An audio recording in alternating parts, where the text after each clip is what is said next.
Ladies and gentlemen, good morning.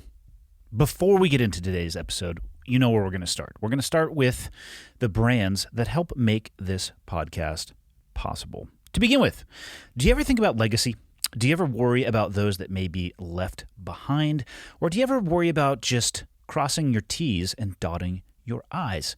Now, I know a lot of people are just starting out. Maybe they're buying their first home, having their first kids, or potentially building wealth, however you would describe that. Securing your family's future. A to-do list of things you can do, say a will or a trust, are something that you should think about. And it wasn't something that I thought about until much later in life. If that sounds like you, but you don't know where to start, well, I'm going to give you the option right now. It's called Trust and Will. Trustandwill.com is where you're going to go to set up an estate plan that is simple, convenient, and secure. For as little as $39, you can nominate guardians for your children, determine who gets your stuff, and plan for the future medical care, all from the comfort of your home.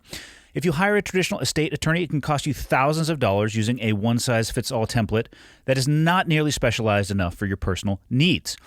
Customer support 7 days a week. Trustandwill.com's team is available to answer any questions you have while setting up your plan.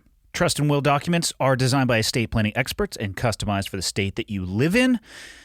And Trust and Will is the most trusted name in online estate planning, the category leader on Trustpilot, and they've helped hundreds of thousands of people protect their family's assets and legacy. For me, I think about my children and those that I love. That is why I choose to have a will and also to make decisions when it comes to my own medical care in an environment that's not an emergency. So gain peace of mind at trustandwill.com/clearedhot and get 10% off plus free shipping on your customized legal documents.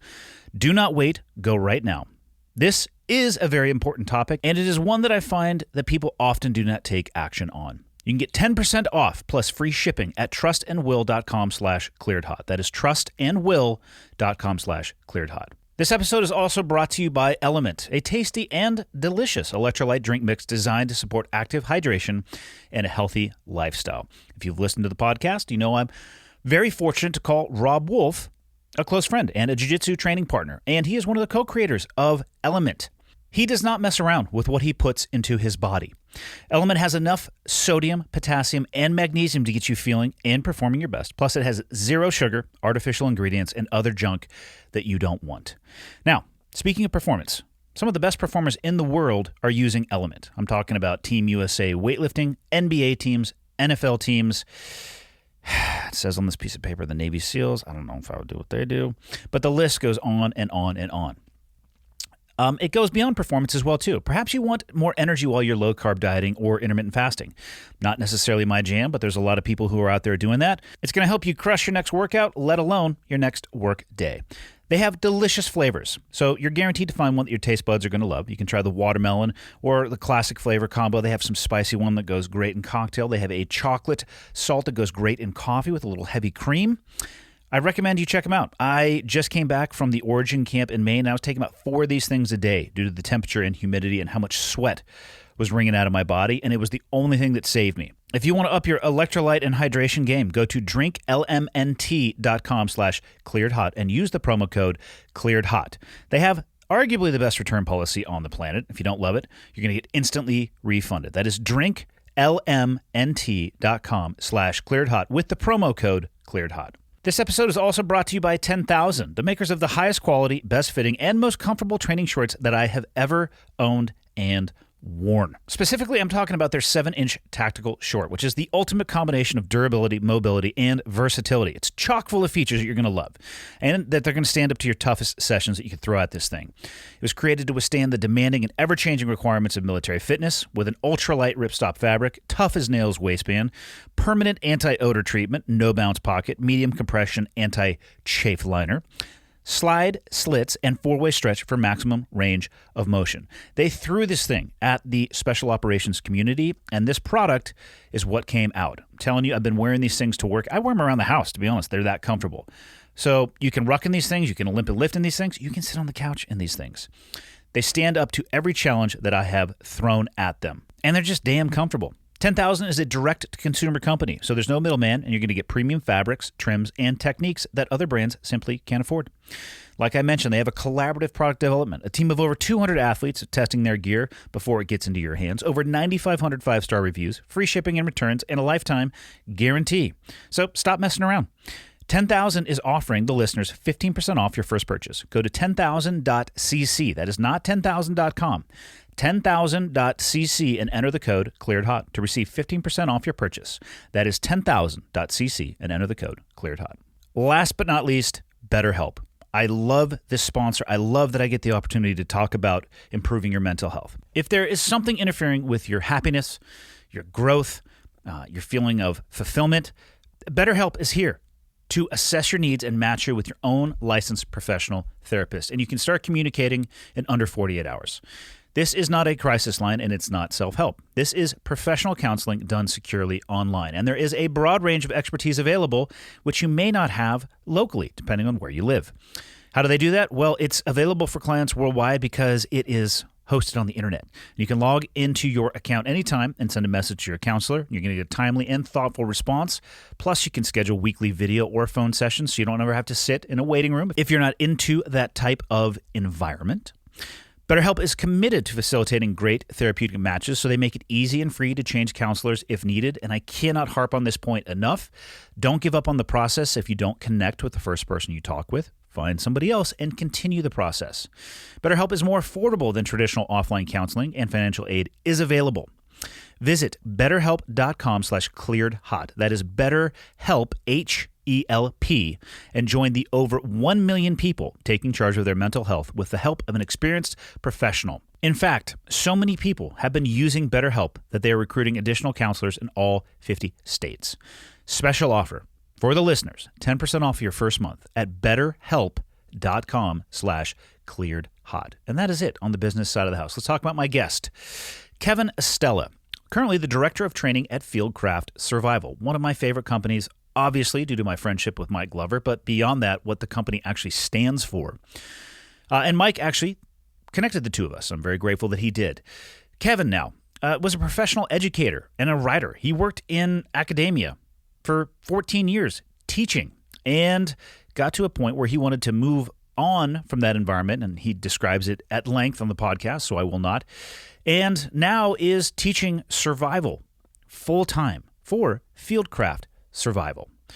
He does a great job of explaining who he is, where he comes from, and what he does. So I'll allow you to get into the episode. Episode number 196 with the man himself, Kevin Estella. Enjoy.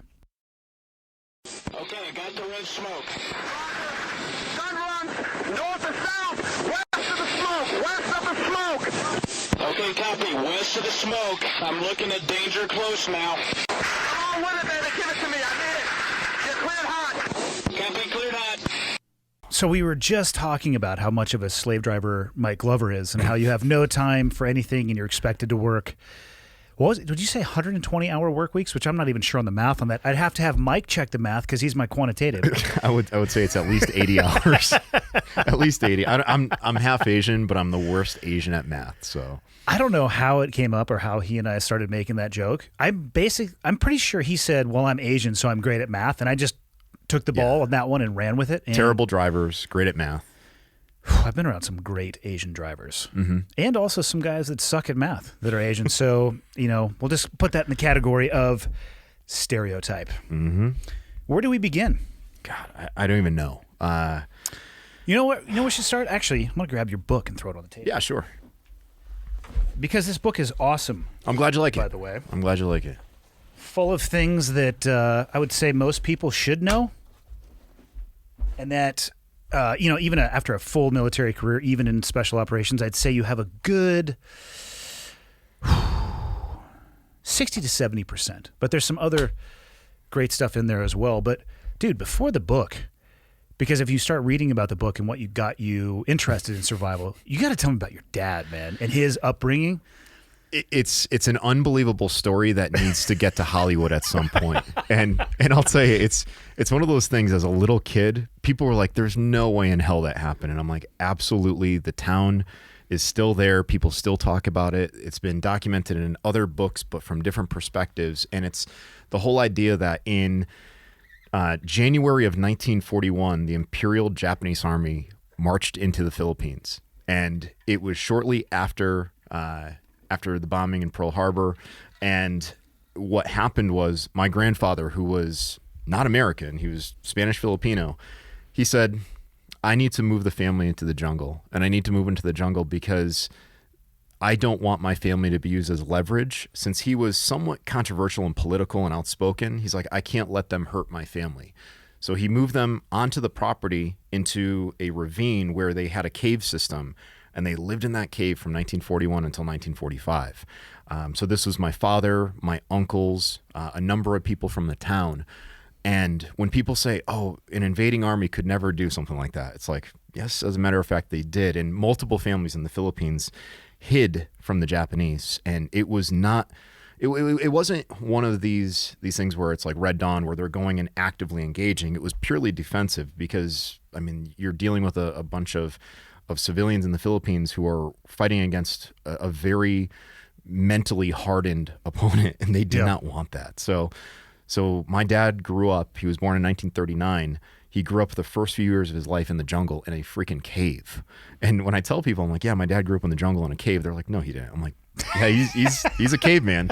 And at one point, literally, pun intended. Yeah, and at one point he actually got whooping cough, and there was no modern medicine back then. So they used local folklore and books to find the local herbal remedies to treat that.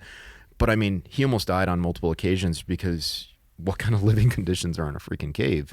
And they went out and they hunted at night and fished at night and hid during the day. Can you imagine how that would change your perspective of the world? Even to this day, my dad's 82 years old. Even to this day, every single night he checks under every single bed. He checks every single door. As a young kid, I always thought my dad was paranoid, but if I were put into that situation, I could understand, like, he never was diagnosed with PTSD, and I don't think he would ever want to have that label.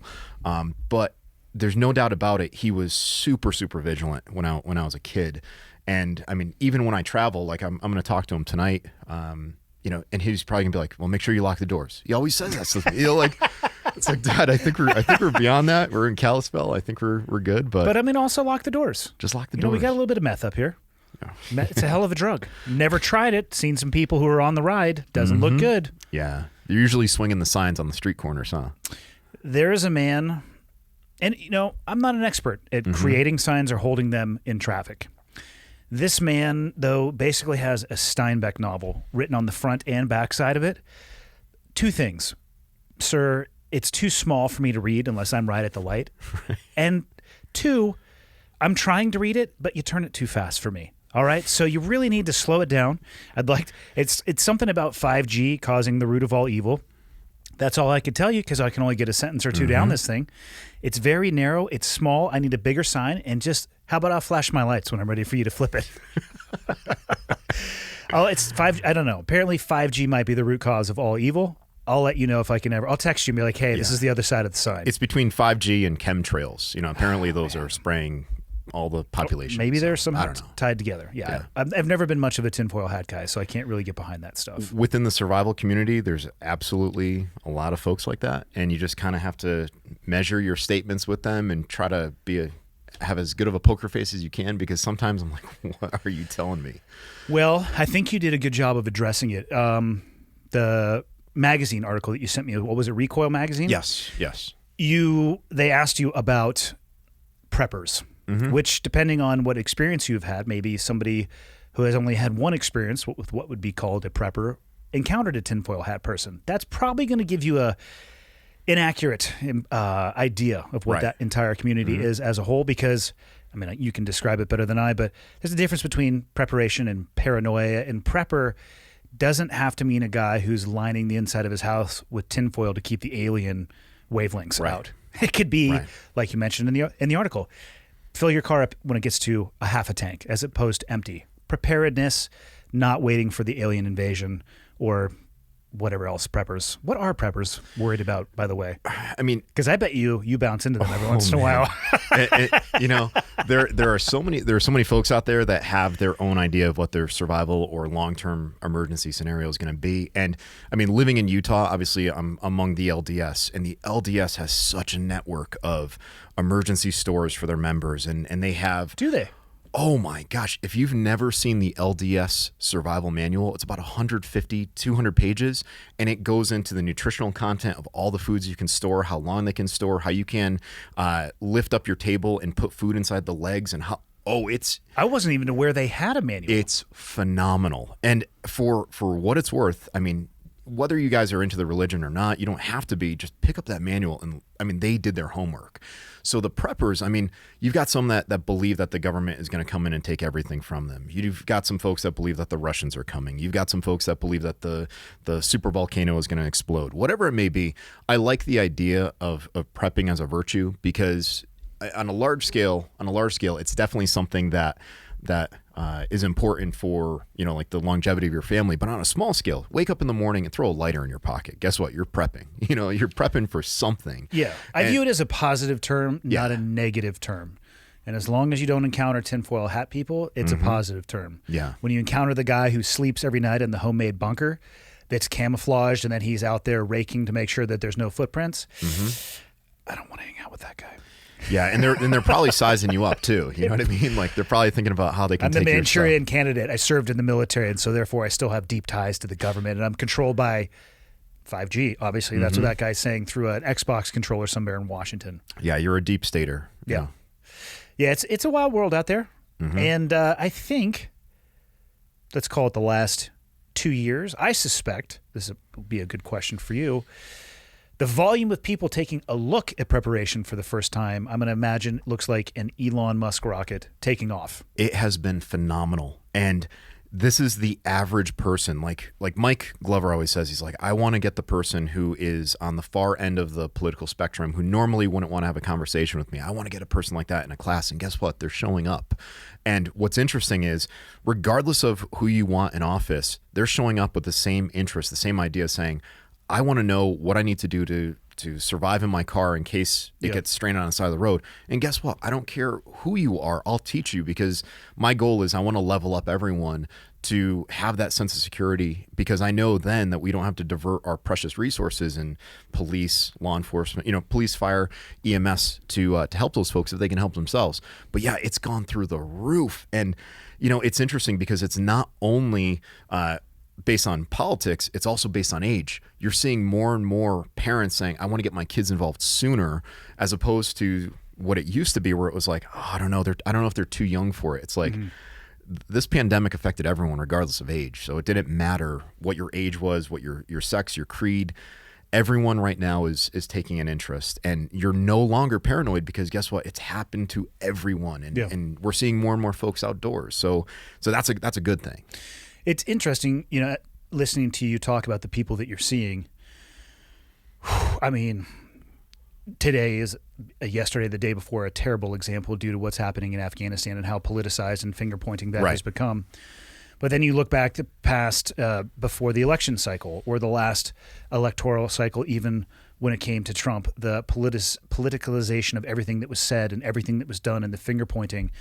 The hard skills that you guys are teaching, they actually don't give a shit what side of the aisle you sit on. Like you said, your creed, your ethos, your sex, your age. Starting a fire doesn't give a shit about any of those things. Shelter, being able to source clean water. Like, you know what? No one gives a shit about your political beliefs. So it's probably one of the few places right now. I'm sure there's other great examples of things that are hard to politicize, but survival skills, like, I can't think of a way you could actually. Well, this is the way we start a fire on the right. We use a counterclockwise motion. It's like, shut the fuck up. Shut the fuck up. Yeah. Dude, we got to go back to your dad. So your dad grows up in that world, because and again, in the reading that I've done in the book and in the article, it talks about the influence of your father. Yes. It's not like he went to a survival course. And when they made your grandfather, when they made that decision, or he made that decision to go out into the jungle, I mean, was he just School of Hard Knocks 101 out there figuring it out? He carried a Mossberg 22 that was fed through the buttstock, so it was like a Browning auto. Yeah. But it was made by Mossberg, and he carried in 1911, and that was it. Like when people talk about, oh, I got my AR-15 or I got my AK or I got whatever for their bug out rifle. How about a 22 and a 45 ACP? You know what I mean? Like that. I mean, but also, yeah, take the AK too. That's an excellent. Yeah. That's a fine quail rifle. Just make sure you aim high up on the neck. Yeah, and I'll tell you, there's some crazy stuff that happened along the way that just couldn't have been included in that article because there wasn't a space. Like he was friends with the Negritos. The Negritos, it translates to little black people. And in the Philippines, if you read like The Conquest of the Philippines, it's a book from the 19th century about the Negritos. They're black with kinky hair. And I'm thinking to myself, that description would never fly today, but historically, that's what they were called. Yeah. And they were essentially Aborigines. And my grandfather met these Aborigines, and what they did is they showed him a poison in a plant that was within the Dita family, and he would hollow out the 22 bullets, fill it with poison, and that's what he was using. He's like, I don't need to shoot the person center mass. I could hit him in the leg, and they're going to die. Savage. It's total badass. So again, picture this, right? Like you're a kid, right? You're me at 4 or 5 years old, and my dad being my dad, he's telling me these stories by the bedside, and I'm like, I don't care about throwing a football. I don't care about, catching any type of, sports balls like baseballs with the catcher's mitt or anything like that. I want to learn these skills. So yeah, my grandfather, he went in there, he moved the whole town. They occasionally sent folks back into the town, but the town was being destroyed. The Japanese, they moved in, they occupied my father's home, and everything got destroyed. When they got back, there were holes in the wall, bullet holes. I mean, everything that had clean water was soiled. I mean, it was terrible. And my dad, for the longest time, was like, war is hell, because he saw it as a little kid. It is hell, for sure. Did they know, like, the cave that they lived in for the 4+ years? Did he find that on the fly? Was he a dude who was like, I mean, there's a lot more than finding shelter, obviously. Right. The water source, the hunting. I mean, seriously, were they just figuring this out and refining as they went? No. So the history of like the Estella family in the Philippines, like my great grandfather came over from Spain at the age of 14. When he came over from Spain, he bought like a small piece of land and he started growing coconut, abaca, bananas, things like that, and eventually grew it out. Well, they had this piece of property that my grandfather used to patrol or walk around with like a bolo machete and a 45, and he knew the land, but in terms of finding that location, it was ideal because it was at the base of a ravine. They did hear footsteps on the top of the ravine throughout the day, but they also had a facade that they could put over the entrance to the cave, and that's where they hid. So it was there. They knew about it, but it wasn't ideal. I don't know if any cave could be ideal, even if you're in like a 2,200 square foot 5-bedroom cave. It's still a cave at the end of the day. That's right. Wow. So your dad spent some very interesting years in that cave. I mean, it had to have touched him for the rest of his life, like you said, with lock the doors, look underneath. How old was he when he left the Philippines? 26. What did he leave for? What was the reason to leave?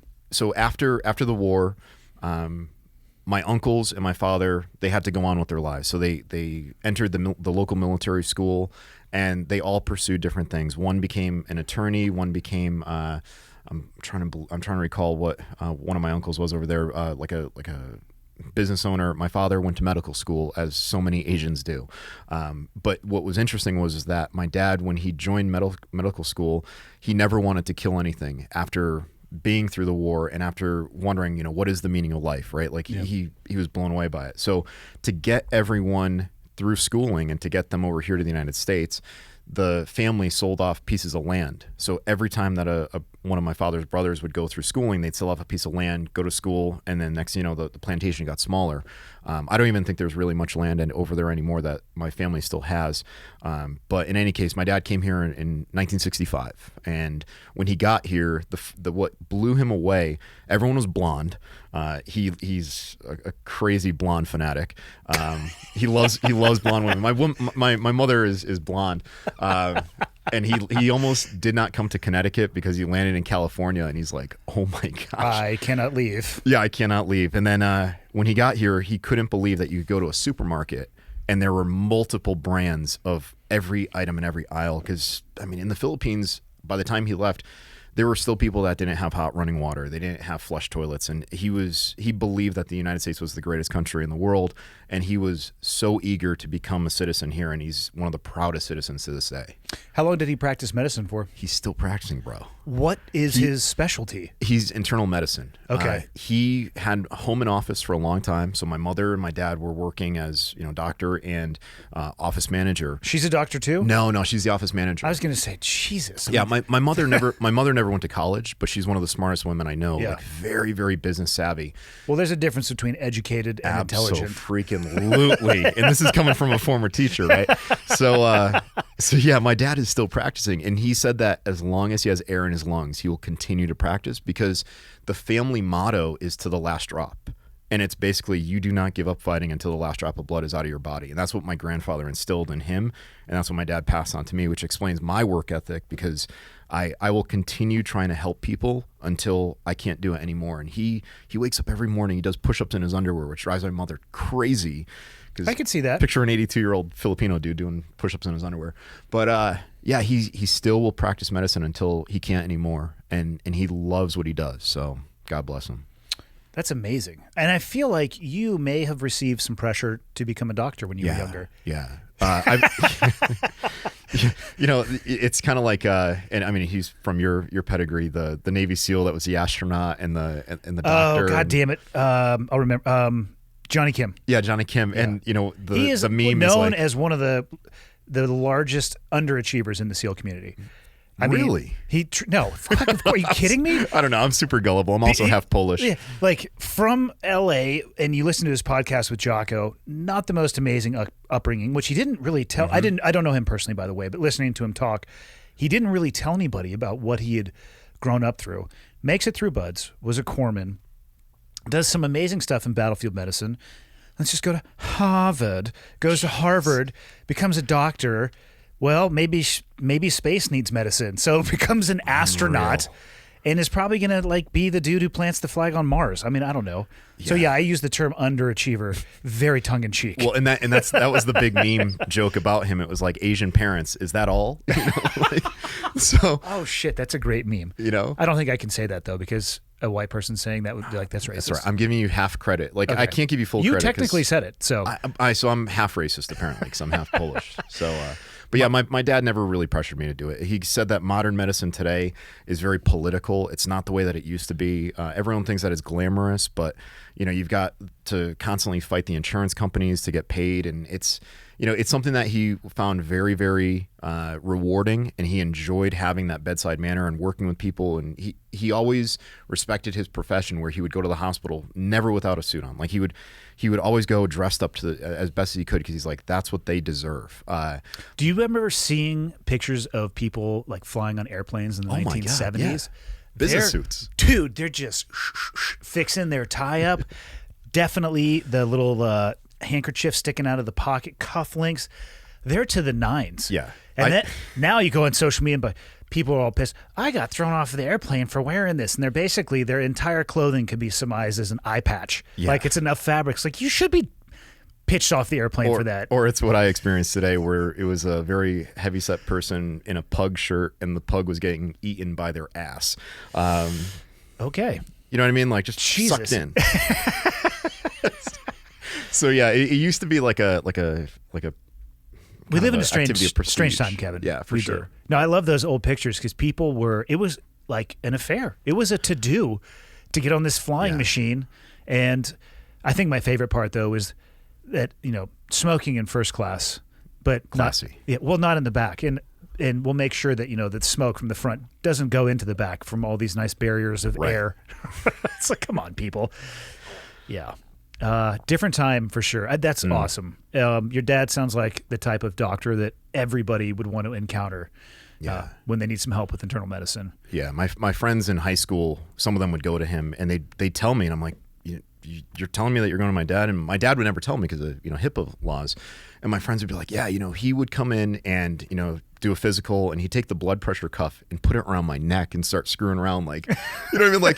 Like he had a way to just mess with people, but everyone loved him. They called him the doc, and my friends loved going over because he still has a slight Filipino accent, and the things he would say just would crack people up, like jokes that he never got the punchline right, which I tend to. Those are the best botch. kind. Yeah. Yeah, those are the best kind. That is awesome. So you, before we even talk about the survival stuff, you started your career in education. Correct. And again, based off of what I was reading, it sounds like some of those stories and the history of your own family lit this fire or passion for you to have just a pursuit of history in general. Yes. Because that is what you taught, correct? Correct. I taught for 14 years and 2 months, and I taught at Bristol Central High School, famously where Aaron Hernandez, the New England Patriot, went to school, and now we have an amazing rising star who's like 7'4". He's going to be a basketball phenomenon. Donovan Klingen, shout out to you, buddy. Good kid, amazing kid. That's too tall. He's amazing. Like he's such a nice kid, and it's funny when you watch him sit in a desk because he can't sit in a normal desk. Well, what's average door height? Oh my gosh! I mean, does he have to duck? I mean, your door in the studio, he'd probably be okay. He'd crack his head. Yeah. So yeah, I taught for all that time, and I enjoyed it. Don't get me wrong. I always believed that history was something that more people needed to understand, but not necessarily like just strict regurgitation of like, oh, what date did this happen? And it was more important to understand why something happened then, or why something happened there, as opposed to just that it happened then or there. You know what I mean? So I enjoyed every minute of doing that. I enjoyed working with my coworkers and interacting with the kids. There was obviously a bunch of nonsense that we had to deal with in the past year and a half with wearing masks and being told that, we're going to have to worry about these kids transmitting the virus to us. And we're like, these kids don't catch it, Yeah. So overall, it was a good experience. So you very recently stopped teaching full-time and transitioned to teaching survival full-time. Yeah. Okay. Less than a year. Damn. Yeah, okay, so you got to experience that environment. In watching my own kids at the end of, not this last year, the end of the year before was when COVID, I remember at least hearing about it. And essentially our school system up here overnight said, hey, we're going to go remote, which was, we're going to meet each other on Zoom for a few minutes and basically your attendance is good. And they basically, they said, whatever your grades are at right now, how about we just lock these suckers in? Yes. And it was like a month. So basically they went to summer school or I should say summer vacation, because they would log in, hey, everybody, log out and go do whatever the hell they want to do. Yeah. Which I'm okay with. Then we go through summer and they start talking and we get emails from the school. Hey, we're going to do both in person or remote. In person, mask required, social distancing, some bizarre setups when it came to you could only eat lunch. I believe it was with certain people at certain tables. Very structured in comparison to before. So my kids all chose online school. And I feel like they did that based off their experience of the end of the school year, the year before. And lo and behold, they started getting what's known as a curriculum sent to them and a syllabus. And they hated it. Yes. Online school did not serve. I have 3 kids, almost 18, just turned 16, and just turned 13, boy, girl. It didn't do well for any of them. Not that it can't do well for anybody, but I don't think that they took really any monumental steps forward when it came to their education. And I can't imagine from the teacher's perspective it was that much easier or more effective either. No, and quite honestly, if you talk to the teachers, the only way I can describe this is kind of like talk to middle management and talk to employees that interact with people on the retail floor, or talk to, say, like a police chief versus the police officers that are on the street. The teachers, and I don't like using this term, but the teachers that were on the front lines, right, dealing with the kids, they wanted to be there. They wanted to be in person. They were willing to risk everything to do that, or risk whatever you want to call it, for a 99.999% survivable pandemic. Many times they were told that they couldn't do something, and that was the most frustrating part. We realized that kids were gaming the system. They realized that if they said, oh, I don't feel like my mental health was good, boom, instant out, right? Instant out. And then what was the most, I'd say, insulting component of the whole thing was the lack of consistency in the arbitrary enforcement of social distancing. You do have to social distance on the bus. You do not in the hallway. You do in the classroom. In the cafeteria, you all have to face the same way, but you can sit next to people. During fire drills, don't worry about the one-way hallways, which was brand new. Now, imagine this one. Like there's I saw those for the first time in a grocery store. Oh my gosh. There were arrows pointing, and I'll be honest, the opposite direction that I was going, because I didn't realize it until I was halfway down the aisle. Yes. Oh, God. That was a new one. One-way grocery shopping. Yeah. So, I mean, the arbitrary enforcement of all the social distancing was starting to weigh on people. And as you mentioned, with the distance learning, it didn't really give the kids the rigor that they needed. It was trying to unroll too much at once, too much of a shift from what they were used to. And a lot of these kids understood how they could game the system. They could sign on, check out. Yeah. And as you mentioned, it was very difficult to give anyone a failing grade, and we were told, you can't fail students because how horrible this is. It's like, this student never showed up once. They didn't put in any effort, and I'm supposed to pass them. And then the answer was, well, you have to be empathetic, you have to understand. And I'm like, this is not flying with me, and it was weighing on me, and it made my decision that much easier to leave in October. I didn't realize too, so where we are in Kalispell has areas that are much more remote. Mm-hmm. So the schools were offering to tablets, right? Because if they were going to offer remote learning, there's a lot of kids that didn't have access to the devices, but the tablets alone still didn't give them access to the internet in a lot of places. So it highlighted some pretty severe discrepancies in people's ability to even engage in the online curriculum.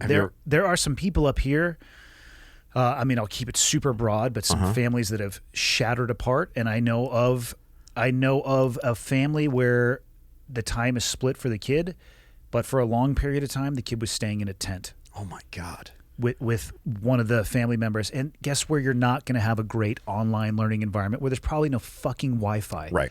And how is that kid being served? He's not. He's being failed by the system. No. And what happened, a term that came about was technological triage.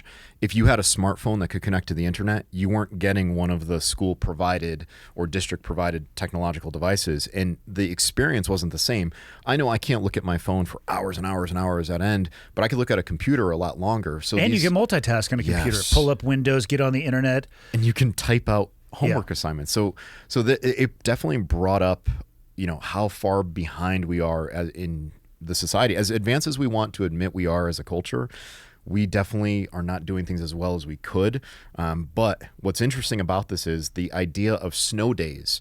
It's pretty much gone now, because you can learn from home on a day that there's snow on the ground because you have technology. So that's something that a lot of kids don't like, is that I feel like snow days sometimes were just for teachers to go, you know what? I'm taking this day for me. I love that. I will not lie. The day, and there are many teachers out there, and I feel like I'm throwing all the teachers under the bus, but it's well known. If we knew that we were getting pounded with snow, like superstorm, blizzard, whatever, I knew a lot of teachers that were like, I'm hitting up the liquor store, and it's going to be a sit-at-home day, and that type of stuff does happen. Hey, I think anybody who teaches kids deserves a sainthood to begin with. So if they know they're going to have a day off and they want to have a little snow martini, you go get some, whoever you are out there. Not all heroes wear capes, Some of them go to school and they teach other people's kids. And some people's kids, to include my own sometimes, are horrible. Yeah. How'd you settle on, or the path to becoming a history teacher? Yes. What does that look like? Do you go to school and most of the courses you took in college were for history? Well, when I went to college, I was undecided, and for a long time, my plan was going to be lawyer. I was planning on going to law school. I was pre-law. I actually was supposed to go to a law school convention in the Twin Towers the Saturday after 9/11. Oh, wow. My senior year was 9/11, and I went to school about 50 miles from ground zero. Senior year of high school or college? College. Okay. Yeah. So I'm 41, and I remember on that day, like, no one knew what was going on. Like, we didn't know what was going on. I just recall thinking to myself, I'm like, do I want to interpret the law or do I want to enforce the law? And for a while, I contemplated state law enforcement, federal law enforcement, local law enforcement. And I was screwed up in the head. I didn't know what I wanted to do. So then I was like, well, let me just continue with what I do know, and that was being a student. So I went to grad school and I started doing research papers, and now I'm a struggling grad student, essentially, like a lot of these guys in higher ed. And I was like, let me just substitute teach. And as I started substitute teaching, the kids would ask me questions like, "Hey, mister, what's going on? What are you working on?" And I'd tell them, and I'd notice that more and more kids were paying attention. I'm like, maybe this is something for me. So I took the exit exam for becoming a teacher. I'm like, let me just see if I know this stuff. And I passed it with like 2 points away from like this high level distinction. And I'm like, I guess I know history. But then what freaked me out was that the entrance exam had math. And I was like, damn it, I'm going to need to know how to do like all this math again. Oh my God. So I ended up taking the entrance exam. I passed that. Now I was offered a job, a long-term subbing job. And I thought, oh man, my ticket's paid. I'm good to go. And they said, hey, you're not highly qualified to teach high school history. And I'm like, I'm teaching at a college right now. I'm teaching Western Civ. And they're like, oh, but you don't have the pedagogy classes, the classes on how to create a lesson plan. I'm like, are you serious? So I had to go back to grad school again. Really? Oh, it's terrible. And the good thing is that, as going back to grad school, interning, I got a chance to get a second master's degree. So I started off teaching eventually with a high level of educational credit to my name, which started me at a higher pay scale. Still not great because, teaching doesn't pay enough, but that was my path. A lot of folks will go in from the get-go in college, do 4 years, and then become a teacher at 22. And what I will say is that mine was a little bit unorthodox, but it was the right way ultimately, because I got in at a point where I felt like I was comfortable. I knew the content. I already had some experience in the classroom, and it was the right way to go for me. I've heard a lot about generationally the differences, and I saw the first time I guess I really saw it concretely was when I went back to become a BUD/S instructor, Mm-hmm. and new students were coming in, and I think I had been in the military at that point about 10 years. So yeah, I was in my mid 30s. They were in their late teens, early 20s. Yeah. So I did notice a difference, but it was it's not a great indication of age difference, because that environment, one, you're already enlisted in the military, you're in a selection course, it changes behavior, I think, is what I'm trying to say. It's almost like this, a forced amount of respect, at least to the person's face. Oh yeah. Whereas in the schooling environment, I feel like that might have been non-existent. So I'm curious, because you hear a lot of people bitching about, Generation Z, or what the hell is after Generation Z? I don't even know what they identify as, and Yeah. you can take that identification statement a lot of different ways, right? So, I mean, it's one thing one day, another thing another. Yeah. What I will say about the kids that I saw, I mean, I was never in the military, but I had a lot of students that I saw, and I'm like, oh my God, they need to have some type of consistency. They need to have some type of discipline. And some kids that were, the quote unquote troublemakers in high school, they came back squared away. And I was like, damn, I'm proud of you. You know what I mean? Like, Yeah. like they actually shook me in the hand and they looked me in the eye, and I'm like, wow, you never would have done that before. You know what I mean? Like it was powerful to see them transform like that. But the generation, absolutely. I mean, in 14 years of teaching, I didn't see multiple generations, but I saw a couple. And I'll say that I did have a few students at one point that were they were children of students I had before.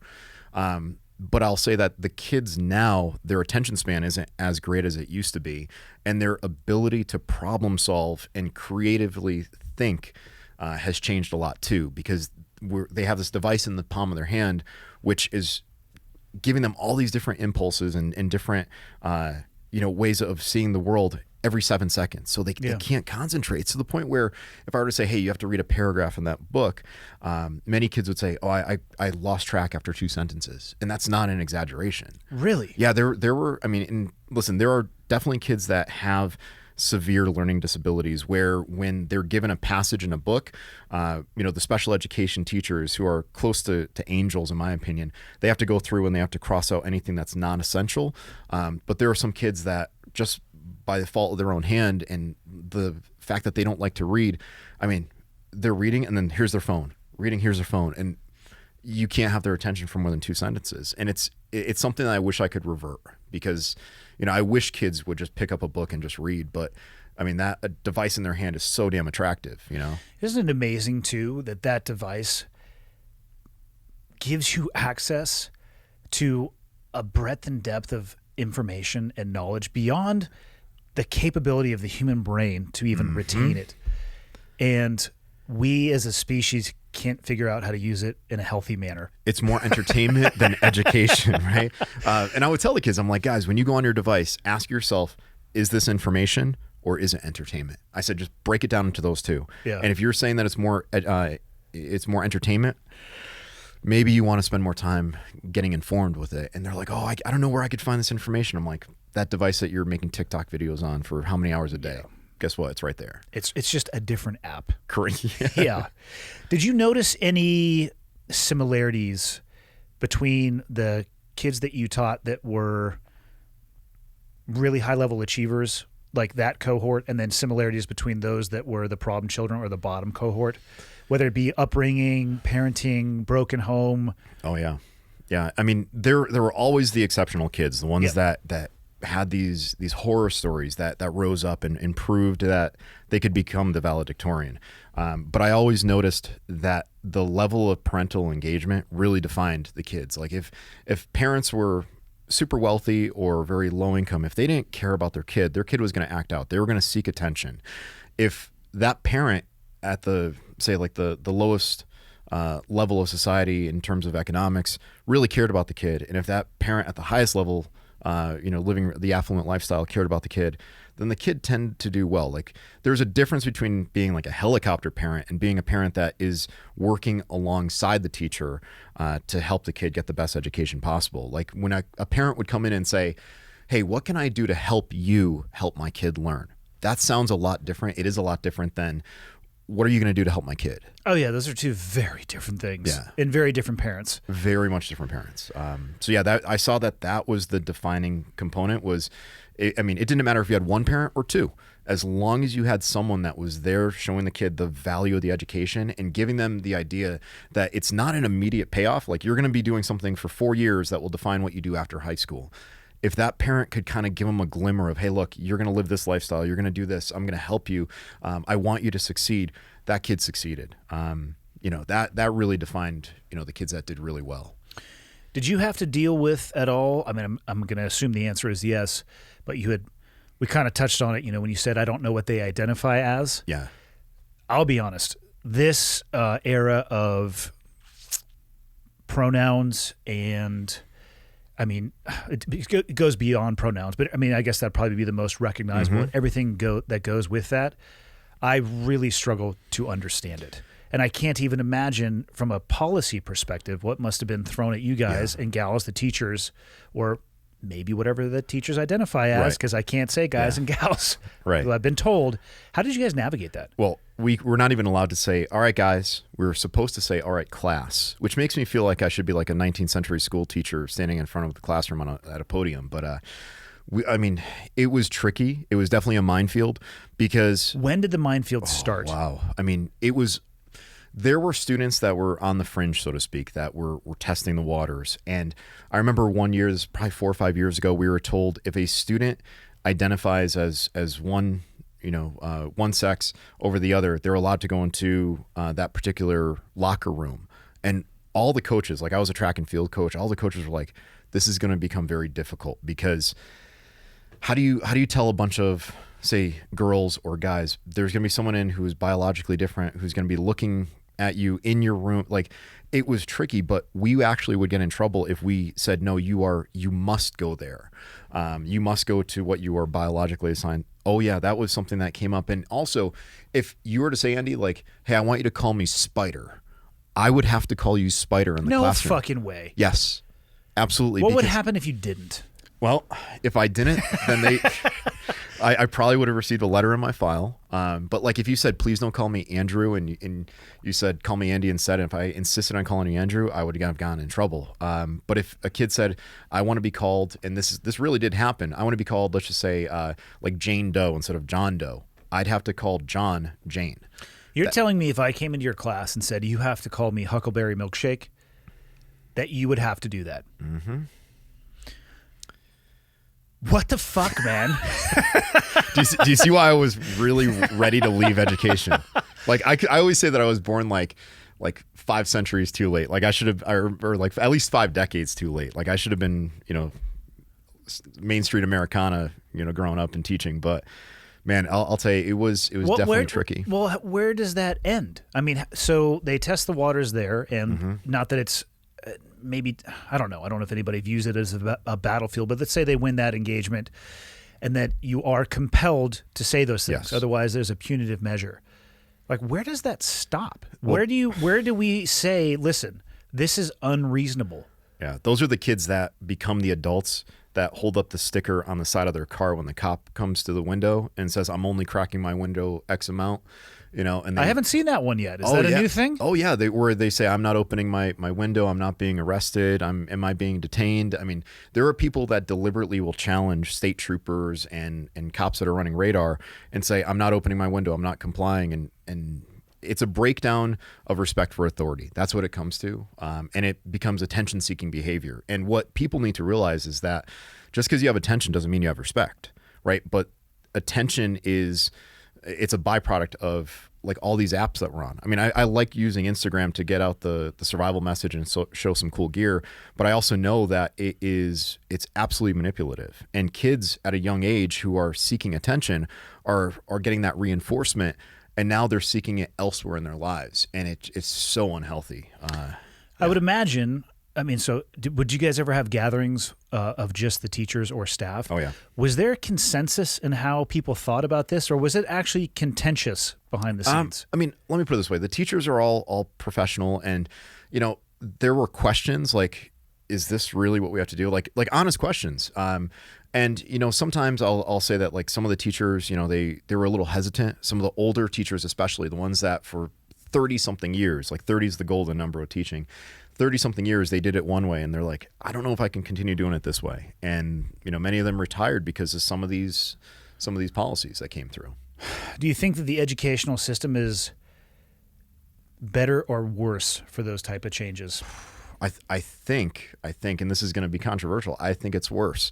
The reason being is because we're catering to the needs of a few. And I understand that people are going to say, oh, but it breeds conformity. Well, guess what? As a social studies teacher, my job is to teach people how to be good citizens, right? And, you have the right to express your opinion, and you have certain inalienable rights that no one can take from you.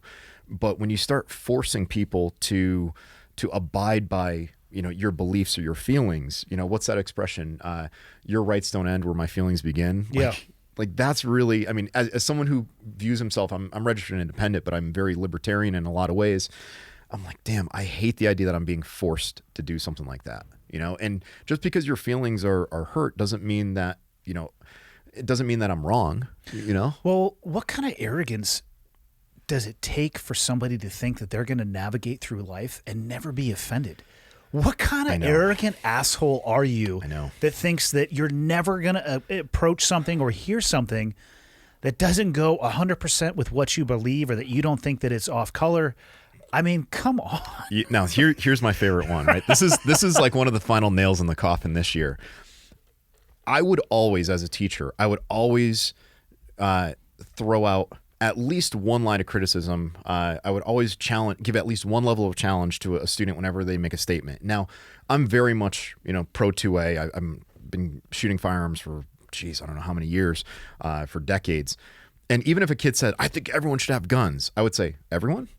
And he'd be like, well, it got to the point towards the end of my teaching career where if I questioned even like the slightest bit, I'd hear from a parent, I heard you were being very threatening to my child. I'm like, threatening? They would use that language. Threatening or, intimidated. You intimidated my kid. And I'm like, I was sitting behind a desk, or I was, kind of with my arms up on the desk, just being like, do you believe everyone? And those were my favorite teachers in high school. And the ones that would push back on the ideas that you had, because of course at 17, I had some pretty well thought out ideas for at least 5 or 6 seconds. So I had put thought into it, but I was definitely sure that the world revolved around my ideas. I mean, how else are you supposed to figure out separate the wheat from the chaff, the bullshit from without being questioned? Right. And that was my whole idea. I said, look, and I made it a point to never express my views in the class. If the kids asked me my opinion, I'd be like, guys, it's not my time or place right now to talk about that. I want you to form your own opinion. That's more important to me. And eventually, like, the kids found out about what I did through, parents that knew me or whatever. And like, they would say, oh, you do some cool stuff on the weekends. I'm like, yeah, I do. But let's talk about that after school. Like, not during the school day. I didn't want to do that. But a lot of these kids did not like the fact that their arguments were being challenged. And it wasn't really much of a challenge. It was just an affirmation. Like, do you believe that? And that alone would get parents fired up, that I would challenge a kid. Meanwhile, that's exactly what they should be doing. That's what the whole role of education is to make your argument better. Because guess what? I like a good argument. I like having friends that fall on different lines of the political spectrum. And I like having arguments with them because ultimately, at the end of the day, we're friends. And I know that we're not going to... That's a lost skill, though. The ability to have an argument or a heated or a passionate discussion, starting as great friends and ending as great friends, if not better friends, and the ability to navigate that emotional spectrum. That shit is few and far between. Yeah. I used to love it. And after a while, like towards the final months of the teaching career, when I knew that there were those parents that were just going to detonate if I did anything to their kid, I was kind of like, you know what? I know that this can only go one way, and I wouldn't give in, but I just wouldn't challenge at that point. I'd be like, your kid is not going to get as good of an education then, because I know that kid is super sensitive. I'm going to work with the kids that are open to discourse, because some kids, they came in with their mind already made, and no matter what I was going to say, I was an adult. What did I know, right? If here's a 14-year-old kid or 18-year-old kid or whatever. But yeah, I miss that aspect of teaching. I miss the aspect of having these good discussions where you start seeing discussions between two kids, but then the ones on the fringe, they start saying like, wow, I never thought of it that way. Well, guess what? That's the whole role of having this debate or this dialogue. And that's sadly missing today. What was your favorite age range of kids to teach? I started teaching freshmen, and I liked the freshmen because they were young and naive, and I could set them on a course. I could set them on such a course early on, and they didn't stray from it. By the time I got to the sophomore class or the juniors, they knew everything. They knew the system. They knew how to play the system. The freshmen still had the fear of authority, right? And I could give them the good habits, and I love teaching the freshmen, but I also like the seniors. The seniors were at that point where they realized the value of what they were doing, and they knew also that they needed my letter of recommendation for college. And some of these kids, like I podcasted one yesterday who's in the Air Force Academy now, and he told me yesterday on the podcast, he's like, yeah, you were a mentor to me. And I'm like, damn, I know there were kids out there that use that term mentor, and I kind of just was like, oh, I'm a mentor, like whatever, but it means a lot to a lot of kids. So I like the seniors that realized, wow, when he was, expressing this, or when I was always one to red pen everything. Oh, and the kids hated that. They're like, damn, they're like, you crossed out an entire paragraph. And I'm thinking of this one girl, Chloe. I'm surprised you can use a pen that's any color whatsoever without being racist. Not to get in a tangent. There is a movement, and people are going to say bullshit, but I promise you, there's a movement to use purple and green instead of red, because red is a threatening color. Is it though? It's not. Is it though? You little bitch asses. Dude, I can't even tell you, like, and now keep in mind, all this time in education, I'm living in two worlds, right? Like I'm going to school, I'm teaching kids, and on the weekends or during the weeknights, I'm training, right? I'm shooting, I'm doing Jiu-Jitsu, I'm doing Filipino Martial Arts, I'm training survival skills with guys in, police, military. Like, so I'm living in these two worlds, and I'm like, this is like, how do I balance that? Like, yeah. You're like Bruce Wayne. In the daytime, you have your suit on, and at night, you're standing on top of a building in Gotham City fighting crime. Yeah. And I guess the analogy there would be just two very different worlds. Two very different worlds. As long as I'm the Christian Bale Bruce Wayne and not the Val Kilmer one or the Ben Affleck. Val Kilmer one had powerful nipples, though, on his suit. He did. Yeah, he did. And what was more impressive in that, though, was the cod piece that Robin was rocking. My God, that guy was just carrying around Mjolnir under his pants, man. Just Thor's hammer down there. Yeah. I don't even know how he could climb a building with it weighing that much. But I digress. We don't need to go down that rabbit hole because we could talk about that for hours. Absolutely. So you're talking about what you were doing on the weekend. When did you start doing that? Or was that something you were doing going into college? Yeah. Into your earlier years? So, I mean, like formal education-wise, outdoors education, like I learned from my dad a whole bunch of stuff. And I would go camping with him and like my friend Jared and, my friend Harley and, Ernie. Like in middle school, we'd go ride mountain bikes, right? We'd mountain bike everywhere, put our fishing poles on the handlebars, trying not to hit branches along the way and eat and shit along the way.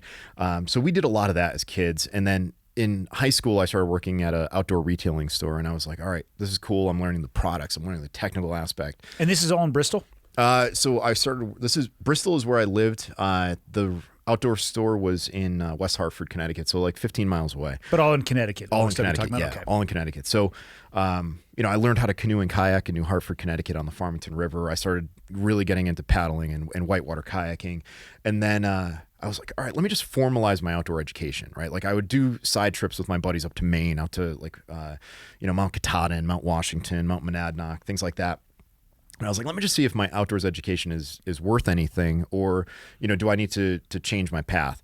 So I went to like the Maine Primitive Skills School, Jack Mountain Bushcraft. And I'm learning like from these experts, these primitive guys and these bushcraft guys.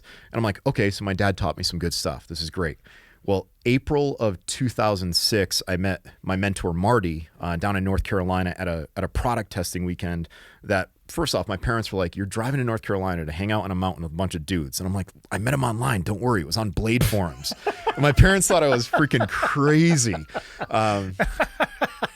Like I drove all that time to just play with knives in the woods. But I met my mentor, Marty, there with his wife. And I'm sitting in on a class with him. And he's like, oh, yeah, this is an old German foot trap. He goes, I don't even know why I'm showing you guys this, but it's kind of cool. And I was like, this guy's different. There's something cool about him. So I went up almost 15 years ago to the day in August. I went up to Chateaugay, New York, which is on the U.S.-Canada border. Like it is as north as you can go in New York. And I took a week-long survival class with him, and I was like, damn, this guy knows his stuff. He was a Vietnam veteran. He was infantry. He specialized in booby traps. Like he was a career Army survival instructor. And I'm like, this guy knows his stuff. So all throughout that year, all my friends from that class and that we were affiliated with, we'd all go on camping trips together. All my friends, the instructor, his wife. And the following year, that's when he's like, hey, you need to come up for the basic class. And I'm like, all right, I'll come up for the basic class. I'm like, but Marty, I already took it. He goes, no, you got to come up for it again. I'm like, oh, fine. All right, whatever. So I go up for the class and he's doing introductions around the table. And he goes, by the way, that's Kevin. He's my new instructor. I'm like, okay, I guess I'm an instructor now. So yeah, it was literally the same year that I started teaching in the high school. I was also teaching the survival skills and traveling around locally, doing my own little thing here and there. And how would people find you if they wanted to take courses on the weekend? Dude, that was back in the day. It was all online before Facebook, before Facebook became popular outside of like the college communities, right? Yeah. People would just call Marty. He had advertisements in like old like American Survival Guide for a long time. He used to advertise in there. Soldier of Fortune, I believe he advertised. And it was like in the classified section. So there wasn't even a photo or anything like that. It was like, want to learn survival skills? And call this number. Meet right? me in the woods. And yeah, and believe me, for a while, the government was checking out all the survival schools to make sure that they weren't putting out any anti-government information. Meaning they would send people to attend the courses? Here's a no bullshit story, right?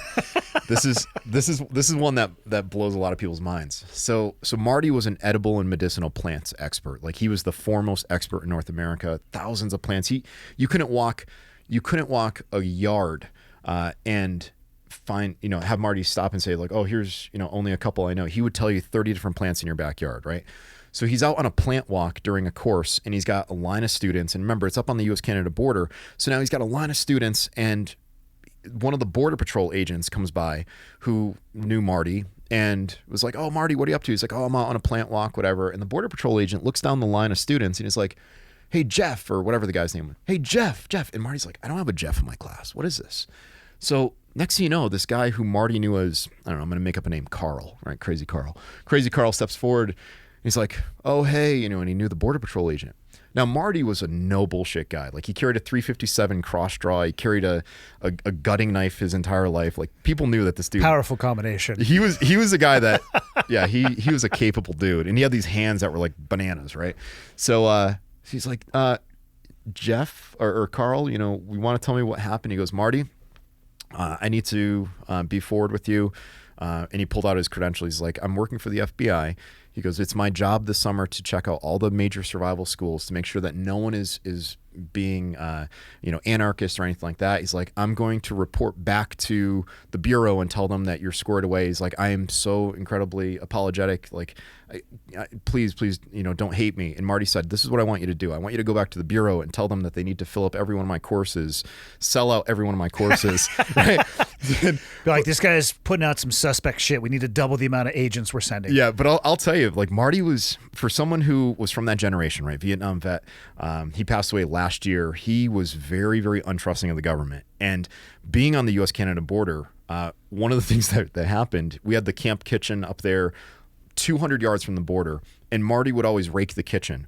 Well, he raked the kitchen with a very, very fine raked, or fine tooth rake, and he locked it away in a storage closet, and he replaced it with a wide one. And he went out on one trip, came back, and it was re-raked with the wide one. And he believes that it was someone from Department of Homeland Security checking him out. So, yeah. Son of a bitch. Yeah. So that was the influence I had in my life. That's one of the guys I dedicated the book to. Yeah. And I'm learning from Marty, who is super distrustful of government, and now I'm listening to the government by way of the local board of ed, and I'm like, I can't trust the board of ed. I can't believe what they're telling me to do right now. So was it a hard decision for you to make, to give it up? Yes, absolutely. Mike Glover contacted me after reading the book, after podcasting me, contacted me last year in June, and he said, hey, I want to pay for your travel out here. I want to give you this. You're going to basically run your own company, in terms of training director. And I'm like, man, this sounds really good, right? And this was right after Marty had passed away. And I'm a firm believer that sometimes you just have to trust the signs, right? Yeah. Marty gave me a shot at becoming a survival instructor in 2007, right? And I was like, here's an Army guy who's giving me a shot at something that I've wanted to do for a long time. And I loved every minute of it, working up there for 5 years. Well, here's another Army guy, Mike Glover, giving me a shot of doing that. I was like, Marty just exited my life. Mike Glover's like, hey, I want you to join this company. And I'm like, So I flew out to Arizona. We taught a class called Bug Out on Foot. Badass class. And I was like, this is where I need to be. And then when I got back, and even though I tested negative in Prescott, and I'm like, this is great. I'm going to be able to go right back to work. The state of Connecticut was like, oh, you came from a COVID hotspot. You have to quarantine for 2 weeks. And I'm like, I tested negative. They're like, oh, it doesn't matter. You've got to quarantine. I'm like, I want to go back to work. They're like, oh, no, you have to quarantine. I'm like, it was already done. Yeah. I already made up my mind. I'm like, I'm done. And I thought I was going to finish out that school year. I thought I was going to say, all right, I'll do 15 years. But as the year went on and the craziness just ensued, I was like, I'm done. Would there have been any benefit? I mean, I don't know anything about the teaching structure. There's no pension or retirement at 15 years, or is there? It's a very modest one that I won't receive until I'm, say, like 55 or 60. Okay. Right? So it didn't really matter. I just knew, like, I started thinking, like, all right, I'm 14 years into my career. If I doubled my teaching career, if I did 28 years, that's a lot of time to be dealing with this nonsense. And I was like, I could do that, or I could be working with these folks like Kevin Owens and Mike and and George. And I'm like, damn, I want to work with folks that they see eye to eye with me. They're never going to call me crazy for what the stuff that I do on the weekends or how I train or what I want to do. And I was like, I got to make that decision. So I told my principal, I was like, Pete, I'm really, I just want to be perfectly clear. Like, I love you guys, but I can't do this. And I gave him the letter, and he's like, dude, number one, congratulations. And that meant a lot to me, because here's a guy that, has been a friend of mine for a long time. The fact that he congratulated me first. But he knew that it was the right decision. And a lot of the teachers knew that too. They're like, you're not going to last in teaching. And they didn't mean that because of lack of ability. They just knew that my mindset and the way that I viewed the world and the way that I had very little tolerance for certain nonsense that was being pushed our way. They're like, you're going to find something else. And everyone that I know from teaching is happy that I made the move. They said that the kids still talk about me, which I miss those kids to death. Like they definitely were the energy that made me want to come in every single day. I don't miss some of the helicopter parents, and I miss that community environment, but I know that I can always go back there. And, that's something that means the world to me. Obviously, neither of us are fortune tellers, but you got 14 plus years in education. If you had to make a guess as to whether or not the nonsense is going to continue to get worse or stabilize, or maybe pendulum back in the other direction, where would you put your chips on a long-term bet? I don't think it's going to go back. I really don't. Like people always say like the pendulum is going to shift all the way back. It's like, no, it's never going to go back to where it was. It's going to stop somewhere halfway in between. I mean, for a long time, the threat was school shootings. Like I taught 25 miles away from Sandy Hook. And I remember the Board of Ed was like, oh, we're going to make the school the safest school ever. And it's like, we have doors that have windows in them, right? We have doors that have like, there is no way that they were making it more secure. And they're like, oh, but the main entrance. I'm like, are you willing to put up a security corridor where you have 2 buzzers to get in? Oh, it's going to cost a lot of money. And it's like, all right, are you willing to get rid of all ground floor for windows? And oh, no. We are never going to go back to the way that it was. I think what's going to happen is it's just going to get more and more outrageous. I think a lot of the parents are going to start pulling kids, and they're going to say that homeschooling might be a better option because they don't want their students to get exposed, indoctrinated. Yeah. And you know, don't get me wrong. Like there are teachers out there that are definitely phenomenal folks, but I will absolutely say that there's a double standard in academia where if someone had up a political sign of, say, like a popular president within academia, no one is going to complain about that. But if someone has up a unpopular president with those in academia, guess what? That teacher is going to be getting a letter in their file for having something in an environment that's considered like a very, you know, passive environment. Kids can't leave, you know. Out of all the courses that you taught over those 14 plus years, what was your favorite time in history to teach about? Oh my God, I love teaching the Mongols. I love teaching the Mongols because, you know, it was just the fact that you could take it from so many different perspectives. You could talk about his leadership. You could talk about the concept of an empire getting too big that it has to collapse because you can't maintain it. You could talk about the unconventional warfare that he was brilliant at. You could talk about the fact that, you know, probably 1 in 5 of us have Genghis Khan DNA because the dude got around. The kids love the Mongols. And the best part was when kids would like leave me pictures of like, I drew these Mongols for you, right? And like, meanwhile, if I were a different type of person, getting a picture of like a dude with his head cut off, I'd probably be like, I have to report you. I'd be like, dude, that's awesome. You know, and I love that about the kids is that they used to call me the mama bird. They're like we're like a bunch of baby birds just eating all this information up, and like you're like the mama bird telling us like about, you know, dead bodies during the Spanish insurrection. And I'm like, that's awesome. Genghis Khan was politely described as a savage. Very much so. Man, people wonder, you know, how was he able to do the things that he did? And it's like, well, take a little bit of a peek at his tactics, techniques, and procedures and level of savagery and things he was willing to do or his people were willing to do that would not be socially acceptable anymore. Yeah. And therein lies the answer. Yeah. How he was able to travel and conquer the way that he did. Yeah. Amazing horseman. And he drank fermented mare's milk, which the kids all knew about. And, you know, that's the other thing. Like, I would not shy away as an educator talking about things that other teachers would be like, you can't talk about booze in your class. Why not? Every culture has some understanding of it. Every culture or most cultures have their own very distinct version of it. So he liked drinking fermented mare's milk. I'm going to talk about that because guess what? Why would they limit you talking about that if you watch the Super Bowl? Like 50% of the commercials are like Bud Light. I know. It's the nonsense that I walked away from. Yeah, I never would have been able to go down that path to begin with. Kudos to you for lasting almost a decade and a half. Where'd you find martial arts? Because you mentioned jiu-jitsu, and I'm not familiar. Did you call it Kali? Yeah, Sayak Kali. I am not familiar with what that is. Yeah. Well, Bill and I are both in it. Bill does some weird shit. I think Bill's we can agree on amazing, that. Yeah. We're talking about rapier. He's been on the podcast. Yeah.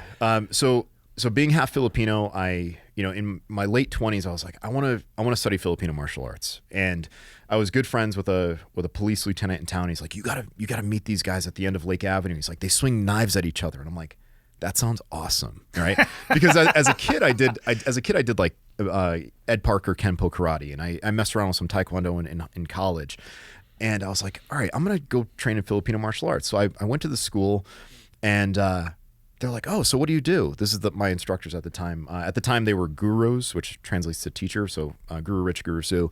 They're like, oh, what do you do? And I'm like, oh, I'm a high school history teacher, but I also teach wilderness survival skills. And they're like, oh, we have that in our curriculum. And I'm like, no, you don't. I'm thinking like, oh, here's $30. I'll get a free gi and I'll get like a month's worth of a membership. And they're like, no, we really do. And they brought out this manual that we have. And it's like, okay, you should have a flashlight on you at all times. You should have this. And I'm like, holy crap, they really do have this. I'm like, maybe I found my place. So I started training in Sayak Kali in 2007. And I was like, this is really great stuff because it's a complete martial arts system. It's the motto is all blade all the time. And people think, oh, you guys only use blade. But that's not what all blade all the time means. It means at any time in any fight, a blade can be introduced. So you have to respect it, right? So when people say like, oh, it's a gunfight or a fist fight, it's like, it's just a fight. Because at any time someone could pull a gun. And now, is that fist fight still a fist fight, right? So I started training in that. And then along the way, it was like applied self-defense, kind of like a hodgepodge of Jeet Kune Do, Western boxing, and a little bit of grappling, like Eric Paulson style grappling. And then my instructor was like, we need to do some Brazilian Jiu-Jitsu. So we brought in Chris Smith, who, at the time was like a three-stripe purple belt. He just got his brown belt when we started doing Jiu-Jitsu. And I'm like, this is really cool stuff. So, I mean, I've been in the Jiu-Jitsu game for a while, but it's always been like a secondary or tertiary art. I've never really been able to do the full deep dive in it as much as I want to.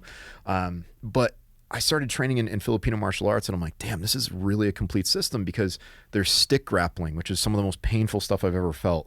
There was flexible weapons where, you're using things like, the quote unquote rock in a sock, or we call it the trapo. There's a spotty daga, long stick and blade. There's panatukin, which is a hidden knife type of technique. And then there's dumog, Filipino, trapping, lakad, there's kicking, there's some leg sweeps that are absolutely vicious that are legal in jiu-jitsu, by the way. I'll have to show you them later on. And people don't realize that they're there. And then they're like, what the fuck was that? So there's that was something that I did along the way. And, getting back to the teaching thing, it was funny because I'd go back to school after training and I'd have like a black eye, or I'd have bruises on my forearms from like bashing sticks or whatever. And the kids were like, what the hell's wrong with you? Why do you have... Yeah, what are you doing on your weekends? Yeah, why do you have an ice pack on your rib? It's like, dude, I dislocated a rib last night, slip rib. And they're like, and you came into work? I'm like, yeah, because it's work. And the kids are like, I called out when I had a tummy ache, So yeah, the martial arts stuff was around 2007, and I've been involved in it since. And then the craziest thing in the world, and this is the thing that people don't realize, in the Philippines, that's where Sayak is from. And in 2012, the founder of Sayak, the late Chris Sayak, the third guy that's dedicated in the book, he's doing a seminar at the martial arts school that I'm attending. So he's doing the seminar, and I'm telling my dad, I'm like, Dad, you got to come down. There's all these Filipinos in Bristol. You're going to love. And like, my dad is a guy who on vacation is talking to the Filipino wait staff, and he's talking to the, like everyone is a brother to him, right? So he comes down, he's wearing a Sayak shirt, and he walks right past the guys at the door. They're kind of making sure that, like, back in the day when there used to be challenges at these events, like no one is challenging the founder of the system. So my dad walks right past them. He goes right up to the founder, and everyone's like, who is this guy? Like this old Filipino dude that's going right up to the instructor. And he goes, he's looking at the shirt, and he's like, wait, Sayak. He goes, are you related to a Dr. Sayak? And Pamanatuan Chris Sayak goes, he was my grandfather. And now my dad is like touching him on the arm, which that's a big no-no, right? He's like, just so you know, I was your grandfather's intern.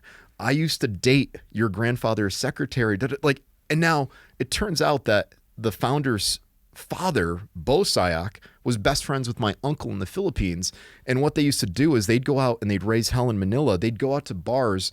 They would pull up in their car and leave the door open while they're in the bar. And it was kind of like an unwritten rule, like, go ahead and touch my car and watch what happens. And now my dad is telling him all these stories, and he's like, oh my God. So I didn't realize, and this is where I some things in this world, as much as I'd like to fancy myself as an educated person, someone that wants to be able to reason things and logic things, how the hell did our families, how were they so close in the Philippines, drift away, and then come back together? Like, I'm a firm believer that some things do truly happen for a reason.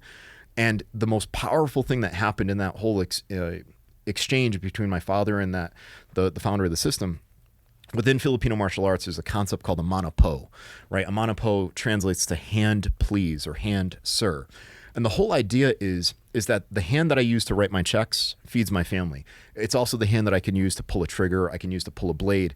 So when you ask someone for their hand, right, you can learn a lot about a person by the way that they shake someone's hand. Well, we as practitioners would mano po, right? And it's the process of like taking the hand and putting it to your forehead. It's like, give me that knowledge, right? It's just like a sign of respect. Well, the founder of the system did it to my dad, and I almost had a heart attack. I was like, did that just happen? And one of the most powerful photos, one of my favorite photos, I'll be buried with it someday, is the three of us, my father, the founder of the system, and me in the center. And it's like, damn, how did the stars line up where we all got back in the same room together? It was awesome.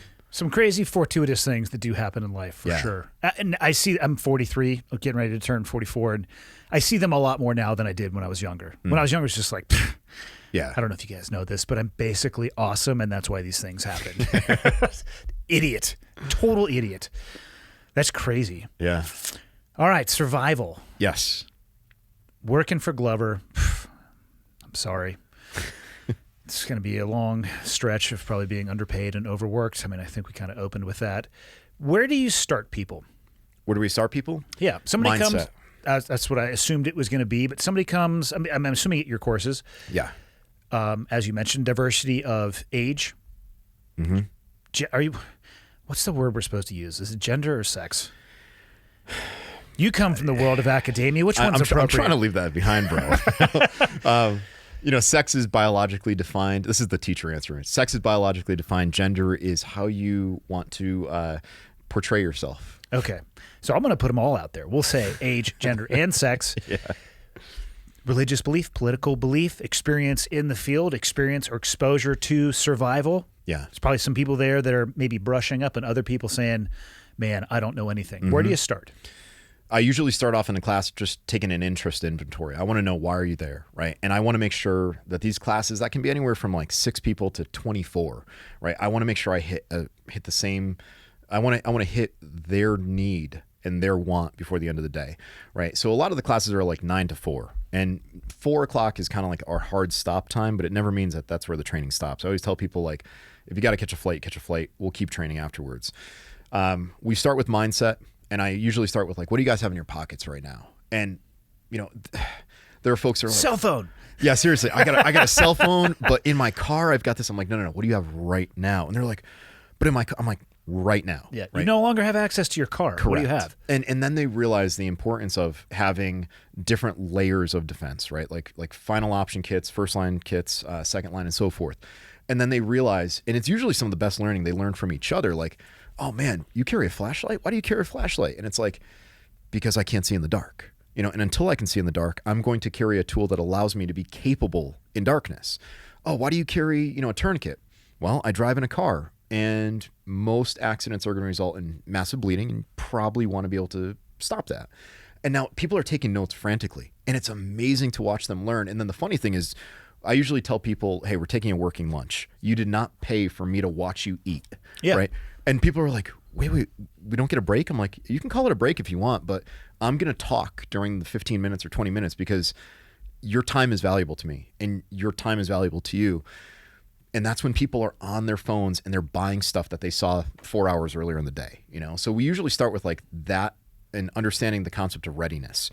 As defined in the book, readiness is awareness, preparedness, and willingness. And I usually explain, like, listen, there are people in life who are aware and they are willing, but they're not prepared. Flight 93. They know that something bad is going to happen. They get that beverage cart, they wrap things around their arm, and they're willing to take the fight to the terrorists. Guess what? They became ready, and they said, let's roll. There are people out there that are willing, and they are prepared, but they're not aware. And those are people that are the black belt in jiu-jitsu who decides to go out and get polluted at a bar, and now they're a white belt because they're that drunk, right? And there are people out there who or want to get into a boxing match and they've never done any distant management or striking. Yes, exactly, right? They throw those giant haymakers or they temper tantrum on people's faces. Yeah, they wake up in the hospital and like, what happened to my ground game? Well, you never made it to the ground, buddy. That's right. That's right. And then there are folks out there who are definitely aware and they are definitely they're definitely prepared, but they're not willing. And those are the folks like that sad excuse of a law enforcement guy who was outside the school when there was a shooting, and he's like, yeah, there's a shooting out here, and now kids are dying because you're not willing to do your damn job. Funny you bring that guy up. Whatever happened to him? I have no idea. Hopefully he's being shunned, because I don't see how you could look yourself in the mirror if you signed up for that job and you are portraying yourself, that's your identity, that you're going to be a protector of kids, and you let kids die. I'll take it a step further. And it would be hard for people to find a more vocal supporter of law enforcement. Yeah. Some of my best friends here in the Valley, the guy who got me into jiu-jitsu, I was actually rolling with him today. He has so many hobbies that jiu-jitsu falls much more lower on the list. So I see him infrequently on the mats. However, today we linked up. So, I mean, I believe in what they stand for. Somebody has to stand in that gap. Somebody has to enforce the law. Mm-hmm. But let's talk about the officer who was physically incapable of doing so because they're fat as fuck. Yeah. And there's a lot of ways that people try to describe that without just saying that. Yeah. I'm okay with fat shaming. I used to be fat. I was a fat little kid, and then I hit puberty, and I was like, I don't want to be that way.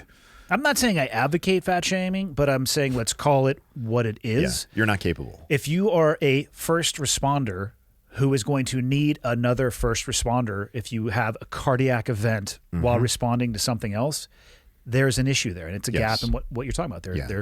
They're not prepared. Yeah, and that whole idea of readiness is something that we try to drive home, and it's the idea that, look, you don't have to overnight become this black belt. You don't have to overnight. It's not even possible. You can't go to one seminar and train with a SEAL and say I'm a SEAL. But that's. I mean, I sell that package. It's very exclusive and expensive, though.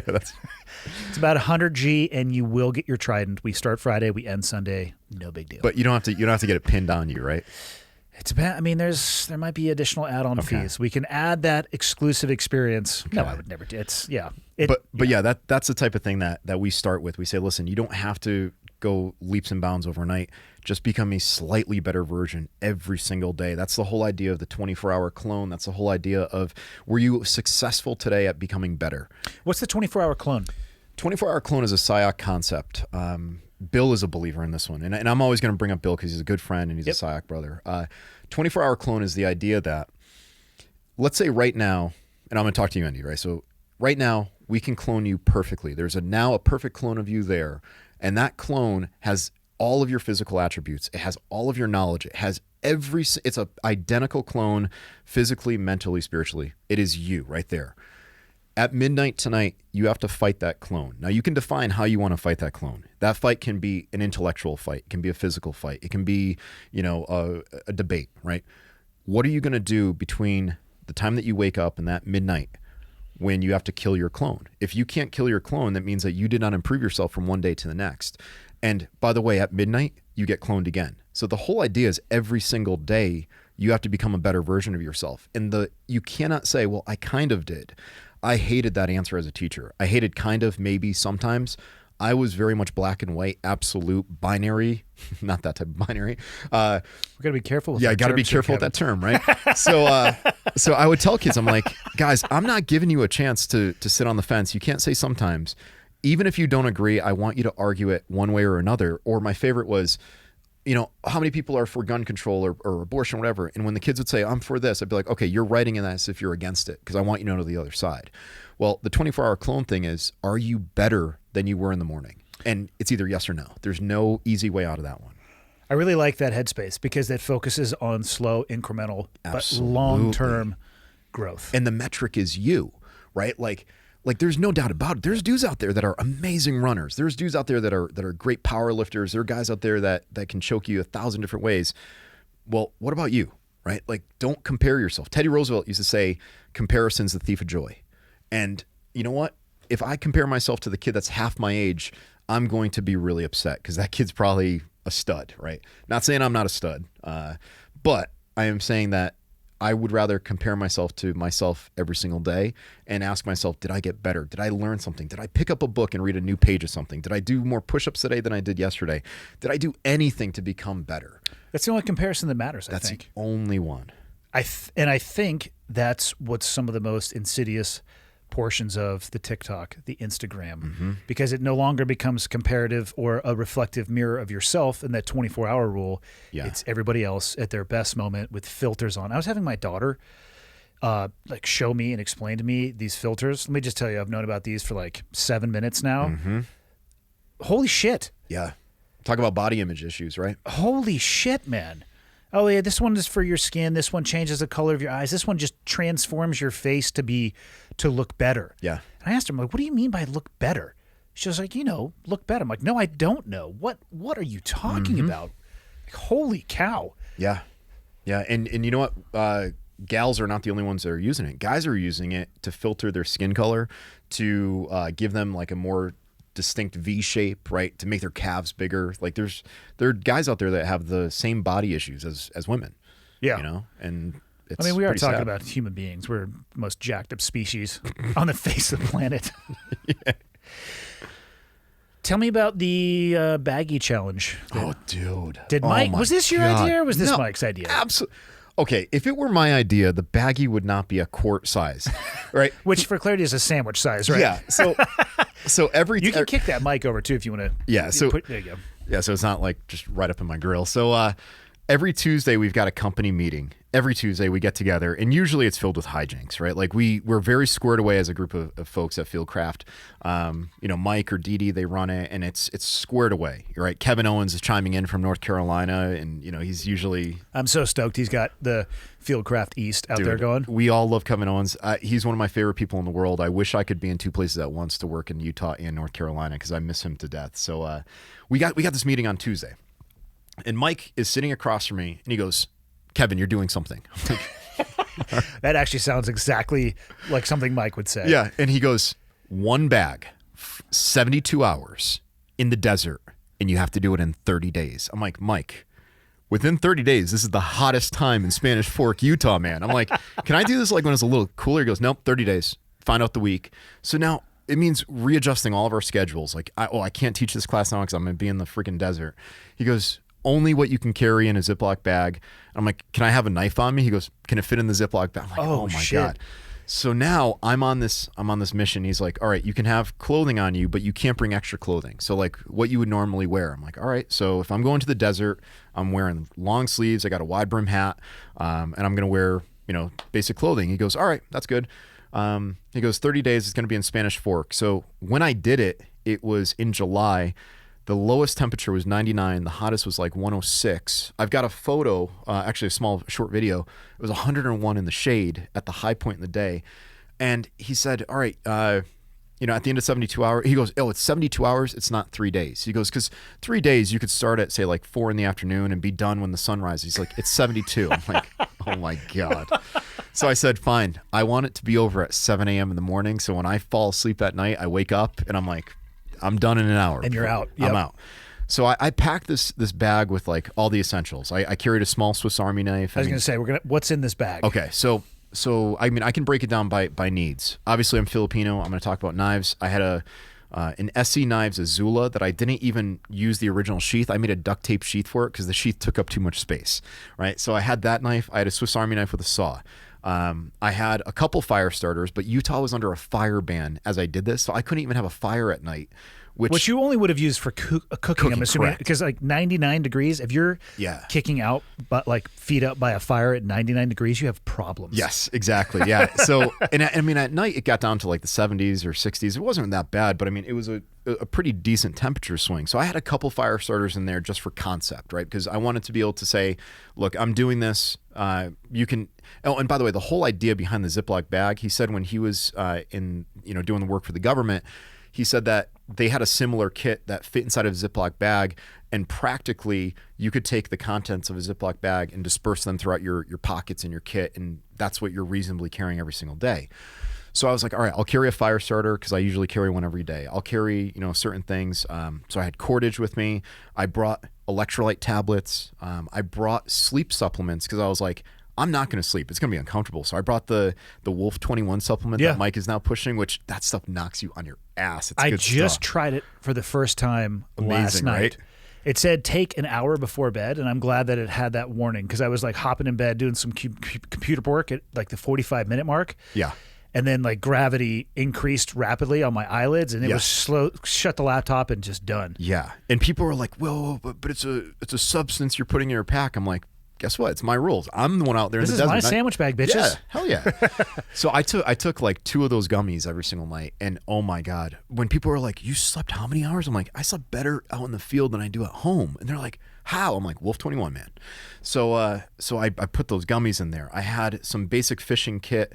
I had an emergency bivy sack, which when you get it from the company, it's about the size of like an old 35 millimeter canister. You'll never be able to repack it that size. Yes. So I was like, I'm just gonna buy one and throw it in there, and I'm not gonna touch it until I need it. That's the move, actually. Yeah. So buy one, pack it, and then practice with another one. So I had a whole bunch of like basic stuff in there. And then for the final day, I knew like, all right, I'm used to intermittent fasting. I knew I could go like 36, 37 hours, whatever, before I start feeling it. Well, the production crew comes out because of course you got to get content. It's Fieldcraft. We're a media company. So they're like, we need you to come out and we need you to cook the fish that you caught. I'm like, it's 105. And they're like, but we're not going to be here all day. So you got to come out. I'm like, oh my God. So now it's 105. I'm building a fire. I've got like one of the guys with a fire extinguisher and like super, super careful. Cause like I can only build a fire so big without like on this private property without getting in trouble. And now I'm like, oh my God, I was planning on eating at a certain time. The final day I was like, I'm just going to bring ghee packets, right? Clarified butter. Like it'll just give me a little bit of energy. I'll do one every 6 hours and then that will just get me through the morning. When I got back to the studio after 72 hours, Mike and all the guys were like, you look well rested and you look well fed. I'm like, I ran it by the numbers. I was like, I'm only out for 72 hours. I'm going to sleep for at least 24 of them. I'm like, I got to be awake during the day. I'm going to take a siesta at the high point. I'm going to fish every single night. I kept the fish alive from night 1 until the second night by just keeping it on a stringer in the current, because I knew if I pulled it, it was going to dry out. So like, I just gamed it, right? It was just a strategy the whole time. And then the best part is Glover is like, he's podcasting me, right? He's like, oh yeah, you did a great job. And they have all this food for me and like, and Amber, who's like our like family and home, like, you know, preparedness specialist, total sweetheart. She's a nurse. She's like, oh, you have a donut. Like she's giving me all this food. It's so good. And Mike is like, all right, we got a podcast. Everyone get out. So we're sitting across the table just like this. And Mike goes, by the way, I got another challenge for you. I'm like, you're fucking kidding. Like I didn't say it because like whatever. Mike's like, you're going to do another challenge, but it's going to be 2 people in 1 bag and you're going to do it in the next 30 days. I'm like, my God. So he then sent me into the woods with Ricky, who's our HR gal. And he's like, you got to keep her alive for whatever. I'm like, all right, no problem. But then we had another meeting and they said, how great would it be? This is Kevin Owens' idea. And I'm just going to set the record straight. Everyone's like, how could you leave Ricky? I'm like, it wasn't my idea. Kevin Owens was like, Kev, it was really boring watching you do that 72-hour challenge because you knew what you were doing. And like, there was no drama. You're not someone who is like, pity me or whatever. He goes, it was kind of boring. He goes, how great would it be if during the next 72-hour challenge, when you're with Ricky, you leave her after 48? From a content perspective, it would be amazing. And it was. I got hate mail for that. After it was all said and done, I had people saying, that's toxic masculinity and this and that. And God. I was like, you realize, they're like, you didn't ask permission to leave her. You didn't have consent to leave her. Wow. This is, meanwhile, the whole time, the whole concept of the second one was me empowering her. And then I came back later that night and I camped 10 yards from her. She had no idea that I was even there, but I was like, I'm not going to let anything happen to her. And I just want to see that she can make it through. She actually kicked ass on that second one. She was taking the snare wire. We weren't snaring anything. She was catching crickets, putting it on the snare wire and roasting it and eating it with Cholula. So you tell me, like Ricky was a total stud when it came to that. But man, I got a lot of hate mail for that one, and I was totally fine with it because I was like, you know what? Is it really? And by the way, you didn't ask permission to send me this message, so whatever. Eat all the dicks. That's right, the whole bag. The entire bag, and then find another one for the next time you put your foot in your mouth. Yeah. So you have this baggie. So let's go back to the first one. You got it. You get dropped off. What's your first move? What was your strategy? Shelter right away. Started at 7 o'clock, and the way that it kind of AM or PM? AM. Yeah, so 7 o'clock AM. Where it was in Spanish Fork, there's like a rolling mountain range. It's at like 5,800 feet. It goes up to, I think, $7,000. And I knew that the sun was going to track along the horizon. I'm like, all right, I've got a little bit of shade, but it's not going to last very long. So I made a quick sun shade structure out of the emergency blanket. I'm like, I don't need that to cover over. I just need it to block the sun. So I turned it with the reflective side out because I didn't want heat reflecting back in. I wanted the heat reflecting back out. So that was my sun structure. I made that. And before the sun got too high, I started taking all these sage brushes and things like that. And I started making the bedding for it because the bedding was on the ground and it was still cool at night. So I was like, first thing is shade. And don't get me wrong. Like I went into it well hydrated. I had food in me, so I was good. So I was like, next thing I need to get my water. So after I made the sun structure, the shade, I was like, all right, I'm going to go down to the creek. It was about a half mile away. And I took Reynolds oven bags because Reynolds oven bags are a great water container, emergency container, super, super lightweight. And back in the day, like old survival manuals used to say, oh, carry an unlubricated condom. Well, number one, it's embarrassing as all hell to go into a store and buy unlubricated condoms because they're like, damn, you're rough on that poor You're into girl. some sick shit. Yeah, right. So, they're like, oh, you should carry unlubricated condoms. But if you remember from health class, you need a lot of volume of water to fill up that condom. And I was like, and the other thing, they're always like, oh, never carry one in your wallet because it's hot. And I'm like, I'm going to be in the desert where everything is hot, so I'm going to carry something that's meant for hot. Right. An oven bag that could be like 400 degrees and still survive. So I carried those. I carried these water tablets, and now I've got this like 3-gallon container of water. I'm like, that's my emergency water. If for whatever reason I start puking because I eat something nasty, I want that at my shelter. So I took my shirt off. I make a backpack like a homemade Camelback, and I transport the 3 gallons of water and the shirt back to my shelter. And I'm staying there, and I'm like, all right, now it's like 10:30, and the sun it's as hot can be at 10:30. And I told the media guys, I'm like, guys, every day from 10:30 to 2:30, do not expect anything from me. I'm not going out. This is the hottest time of day. I'm staying in my shelter. I'm sleeping. And it actually worked out fine because by the time that the sun hit like 2:30, 3 o'clock, it had worked its way around the shelter and it woke me up every single day. So it was like, it just worked out perfectly. So that was that first day. And then I was like, let me go down and see if I can catch fish. And I made a long leaf willow or narrow leaf willow. I made a giant, kind of like a tenkara rod, and I caught a couple trout. And I was like, all right, I'm not going to have them today. I'm not going to eat today, but I'm going to keep them alive until, I can at least say, well, I ate halfway through. And if I survive the first half, I can survive the second half. Yeah. Honestly, that whole challenge, I mean, it was just kind of checking the boxes and doing things the right way, but it was so freaking boring, right? Like, and then media company, right? Mike is like, every day you got to go up and you got to do a live and like answer questions from people. I'm like, I'll do that. That's cool. Like people probably want to know, but it meant me climbing out of my shelter, going up to this exposed like kind of ridge line where only place I could get service. Sun is beating down on me and I'm answering questions for like 45 minutes, getting dehydrated in the process. So that was part of the challenge, but it was just boring, like just waiting around and knowing that like I see sunlight, it's 20 degree cooler in my shelter. I can't go out there. I can't go and collect, golden currants. I can't go out there and collect more mullein that I was eating. And by the way, I got by with a lot of edible plants. And that was like a total homage to Marty. I was like, I'm going to show that you can get by with edible plant knowledge. You don't have to always, kill the dove, which by the way, I made a slingshot when I was out there. It didn't make it into the final video, but there were doves, the Eurasian ringneck doves that are highly invasive. I could have killed, I could have eaten really, I would have come back fat as all hell. But I was like, I don't know if these were, and I didn't know at the time what the law was in terms of like the invasive species. Right. And I was like, imagine if I'm doing this great challenge, which was going to be really cool for Fieldcraft and say like, hey, look, this is what we can do. We can show you how to do this. And then next, PETA or, one of these animal rights groups comes after me for killing doves. And it's like every morning when I woke up, they were 4 feet away from me and I had a slingshot with rocks. And on video, we've got video of me, using this homemade slingshot, and I'm slamming water bottles at like 30 yards. And like people are like, they're like, you couldn't have killed those birds. I'm like, I could have, but I didn't know what the impact was going to be. Yeah. Right. So it's like the actions were greater than me at that point. And it was like as much, and you know this as well as I do, even though that's technically training, it, and we want to make it realistic, in the back of my mind, it's always training, you know, until it is real. So, that was a consideration that I had. What'd you go with for water purification? Aquatabs. Okay.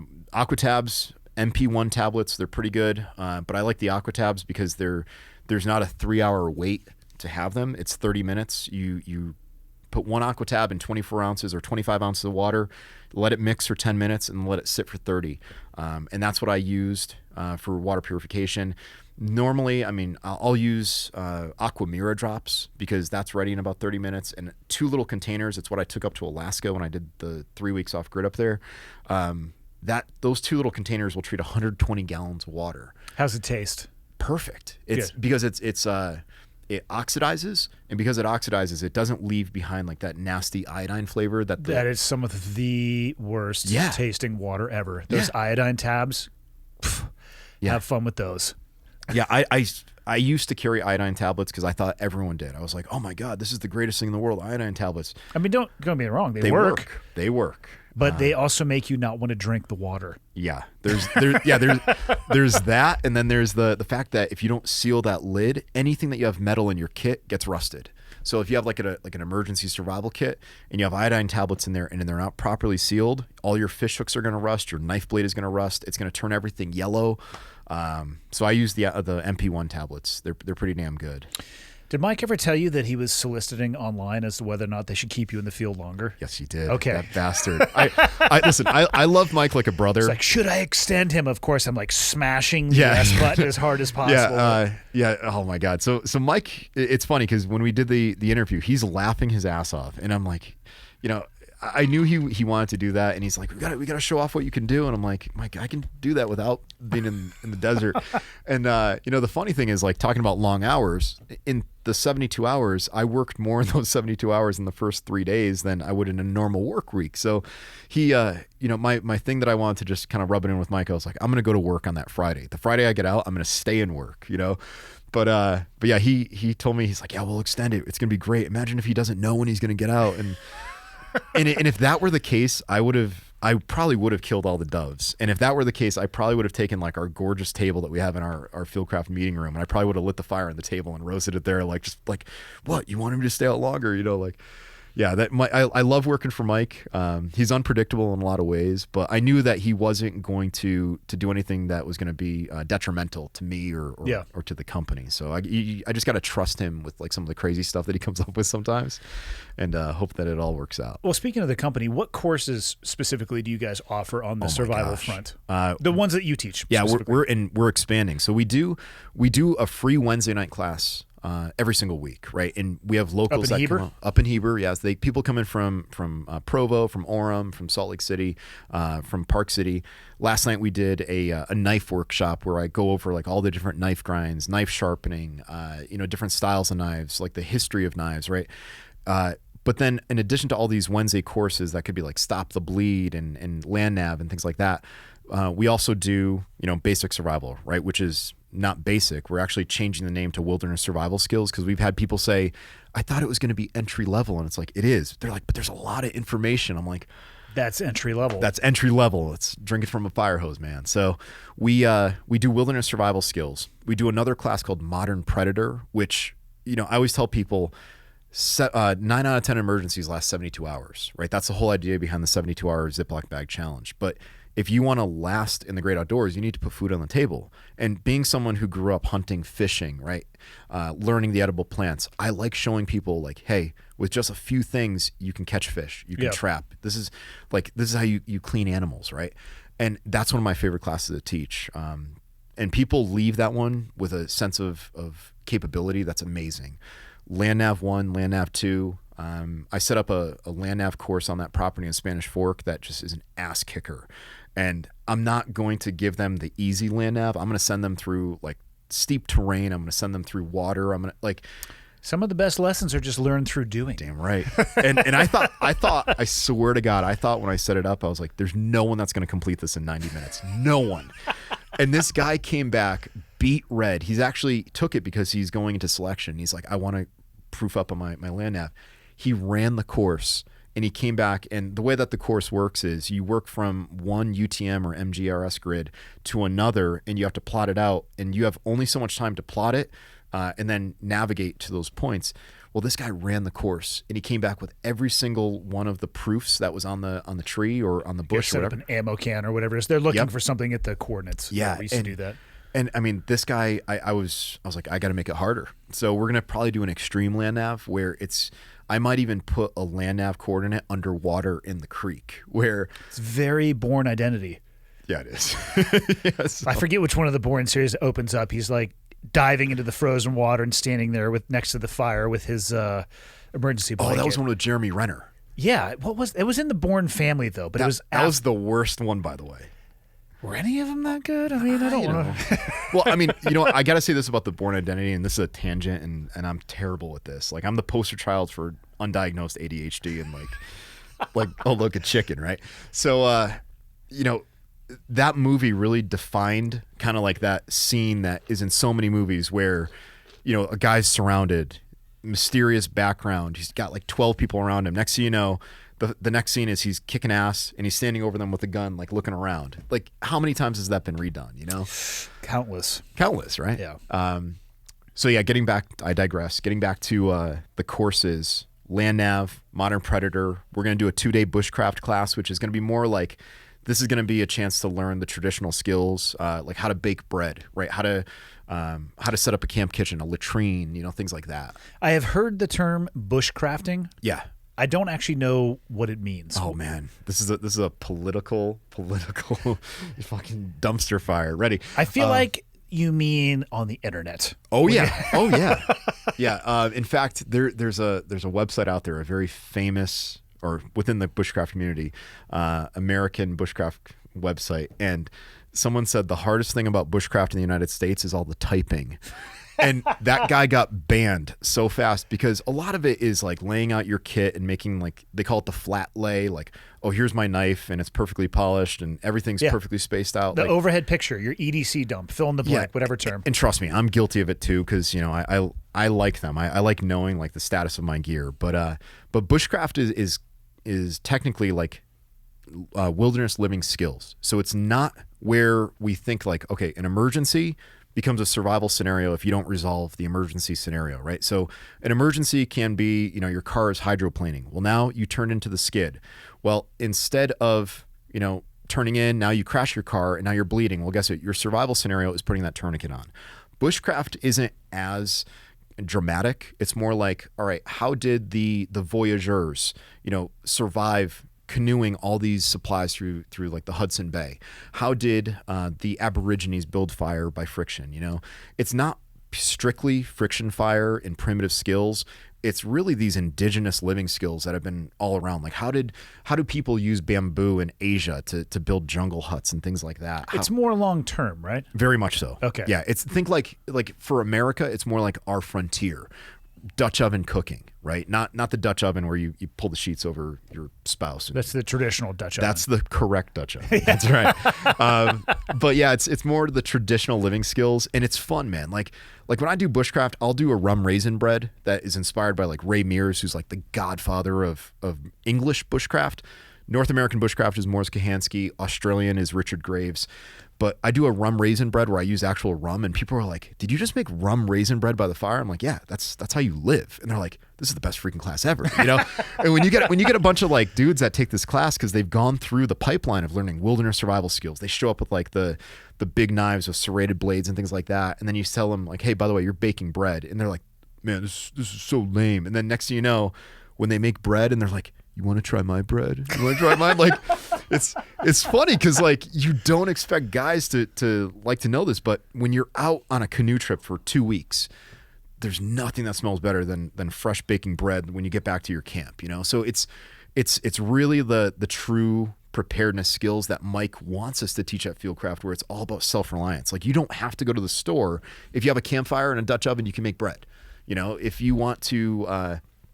If you need to take care of field sanitation, right? Highly, highly underrated topic. How do you build a proper latrine? How do you ensure that you're not, shitting everywhere? Well, this is how you build where you're going to hang your toilet paper and all that stuff. So, I mean, bushcraft is really that. It's not the emergency. It's not survival. It's like, how do you live with the land and use the resources? So you do that for 2 days? That's going to be a 2-day class. That's going to be a fun one. I think you guys need to do a week long of that. That's coming too. We are constantly building out the curriculum.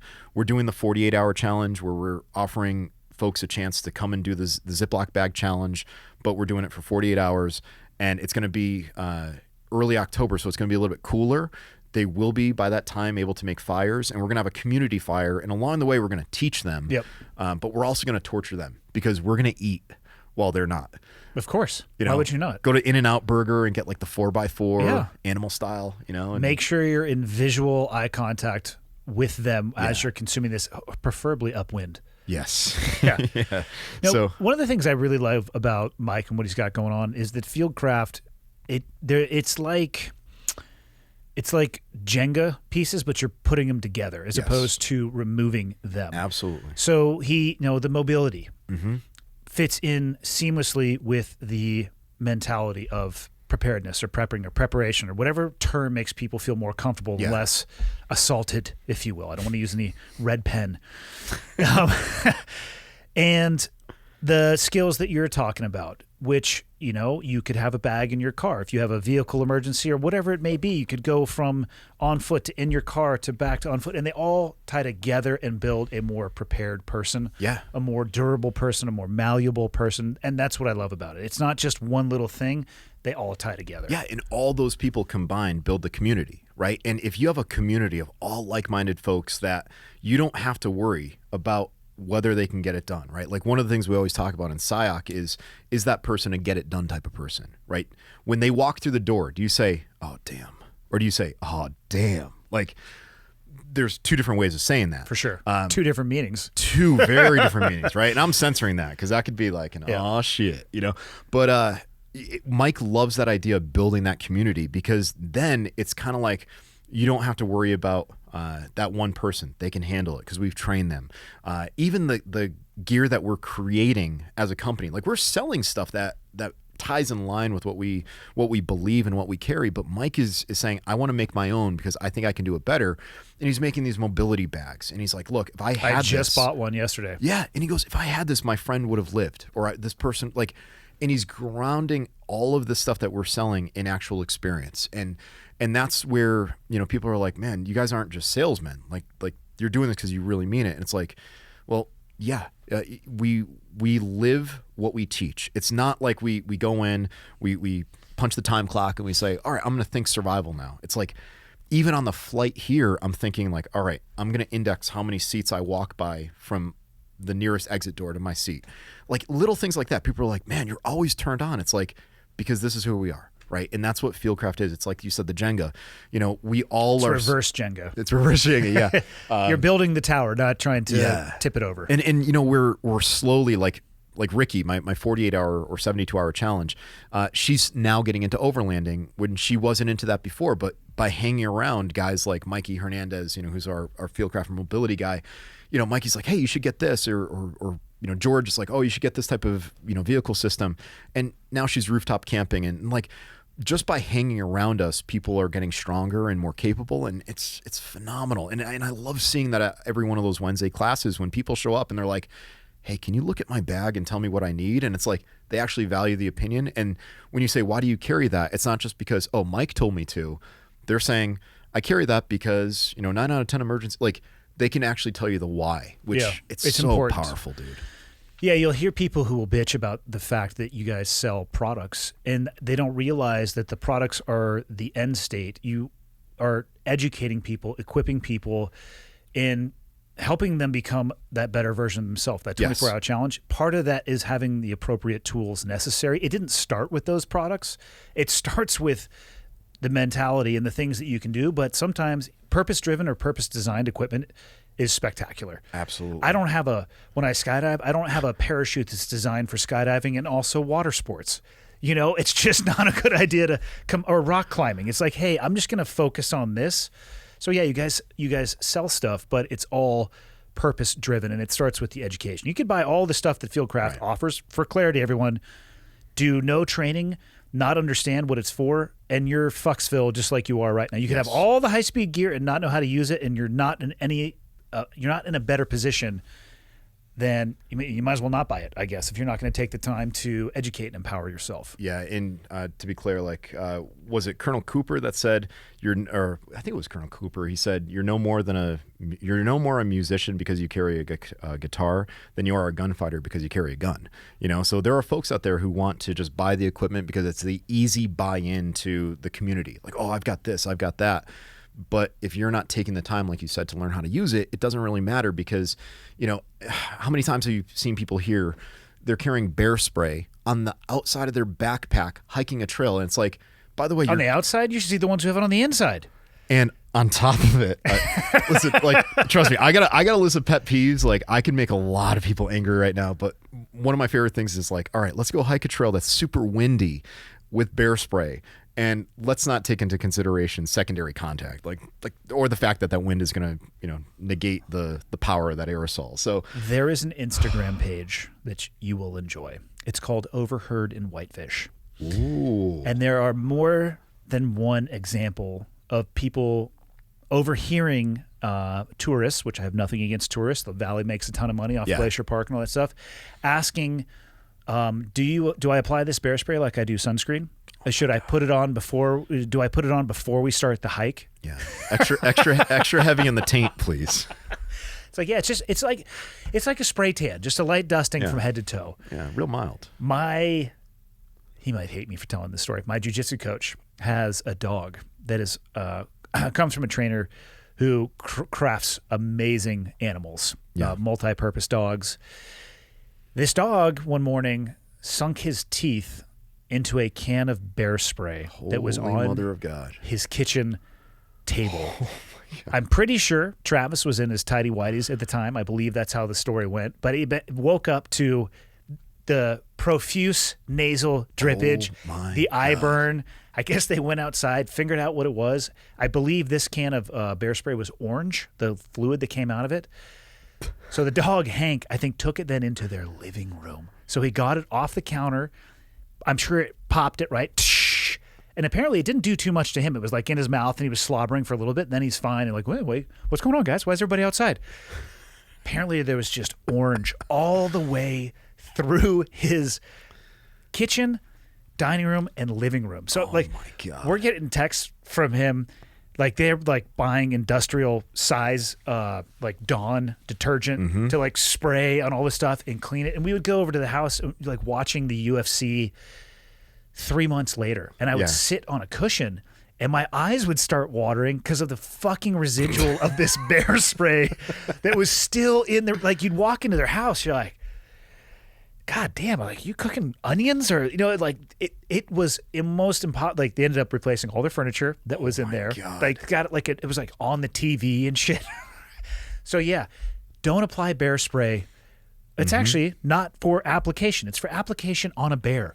Right. But right. Overheard in Whitefish. I'll send you a link. It's Yeah, no I big deal. got to check that out. I mean, and that's the type of thing. Like we want to educate. Like we're going next week to Alaska. Like some of the Fieldcraft guys are going to Alaska. We're going to interview a guy who was attacked by a bear, survived, permanently blinded by the bear, and we're going to podcast him. We're going to talk to him, and you know, we're also fishing with one of his best friends who found him and was chased by the same bear that attacked him. And people don't realize, like, look, our job is we want to give you the best advice. We don't want you to paint outdoorsmen, you know, in a negative light, right? We want to show everyone to be super prepared because, you know what, like those folks out there, like when I pass them on the trails, right? Like when I pass these people on the trails with bear spray, I'm like, can you reach that? And I'll just ask them the question. I won't call them. I'll let them come to their own conclusion. I won't call them out. I won't say, you know, you won't be able to reach that, right? I will ask them if they can. And then they kind of come to that conclusion like, oh, maybe I should bring it around and maybe I should take the plastic covering off the top. I mean, I just think if we can apply that readiness formula, are you aware of how long it's going to take? Then, you know, people are going to prepare themselves the correct way. And if they truly understand the awareness and the preparedness, then they might be willing to put that where they need to or hike with it in their hand. And then you could say finally that they're ready. Or at least be aware of the risk. Yes. That they, you know, maybe they don't even want to move it, but at least they have a better understanding and they're making an informed decision, which you and I can agree with Yeah. or disagree with, Right. as opposed to, I'm good, I got my bear spray right here. It's like Yeah. trying to use a fire extinguisher with the safety pin still in. Like, yeah, you got a fire extinguisher, you didn't realize it had a safety pin? Okay. Man. Yeah. So there will be a lot of people who will listen to this that probably can't come to a Fieldcraft course, Yes. but are interested in preparedness. They're interested in where to start. So I guess it's a two-pronged question. Where would Yeah. you start people for information? And then what would be maybe 5 bare essentials that you would recommend, whether to have on their person or at least in a vehicle? Okay. All right. I would recommend starting at your public library. Public library for sure, and the internet. But go to the public library with intent. Don't get sidetracked. Go there and look for the old books that were from the early 20th century. The old Boy Scout manual is phenomenal. They used to show hand-to-hand combat in the Boy Scout manual. They did? Yeah. That's what I'm talking about. When I get back to Utah, I will send you photos of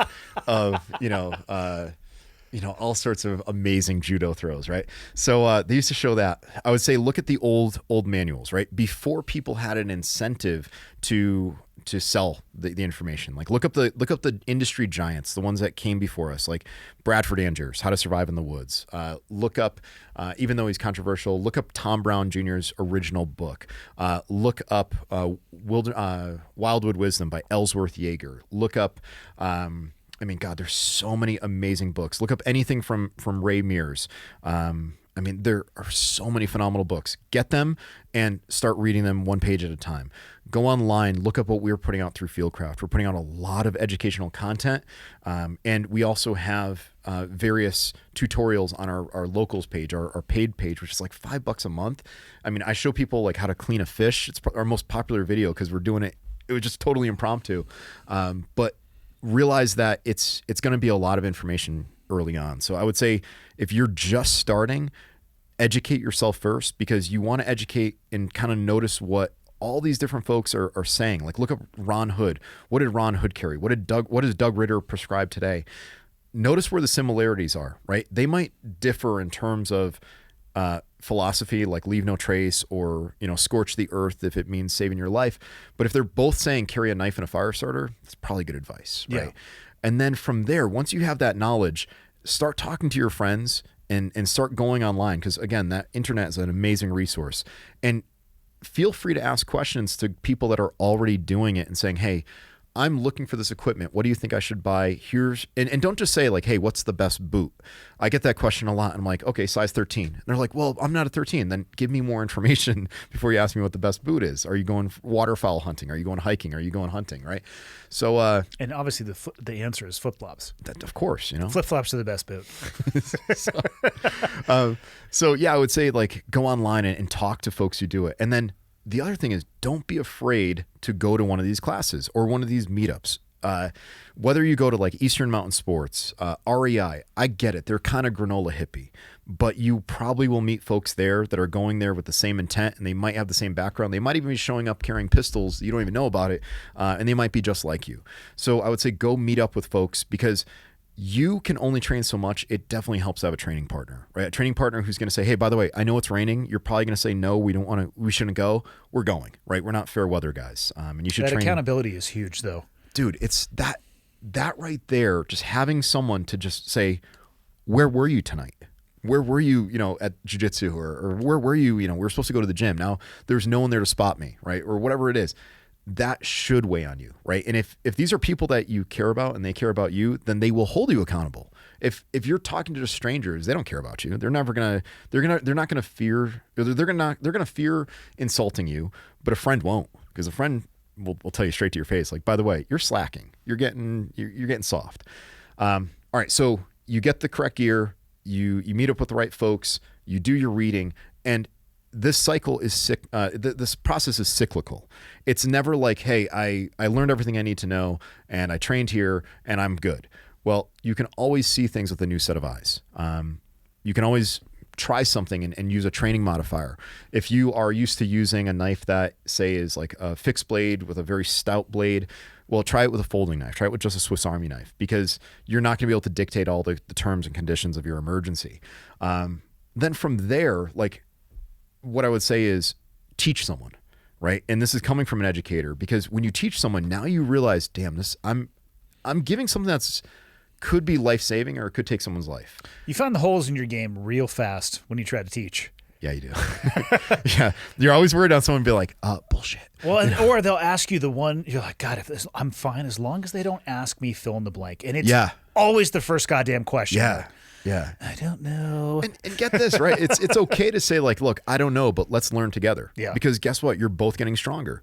Now, as far as like the items that you should carry every single day, I never leave my house without a Swiss Army knife and a fire starter. So those are 1 and 2. I always have a bandana in my back pocket, right? Bandana is multi-use tool. Flashlight is another one.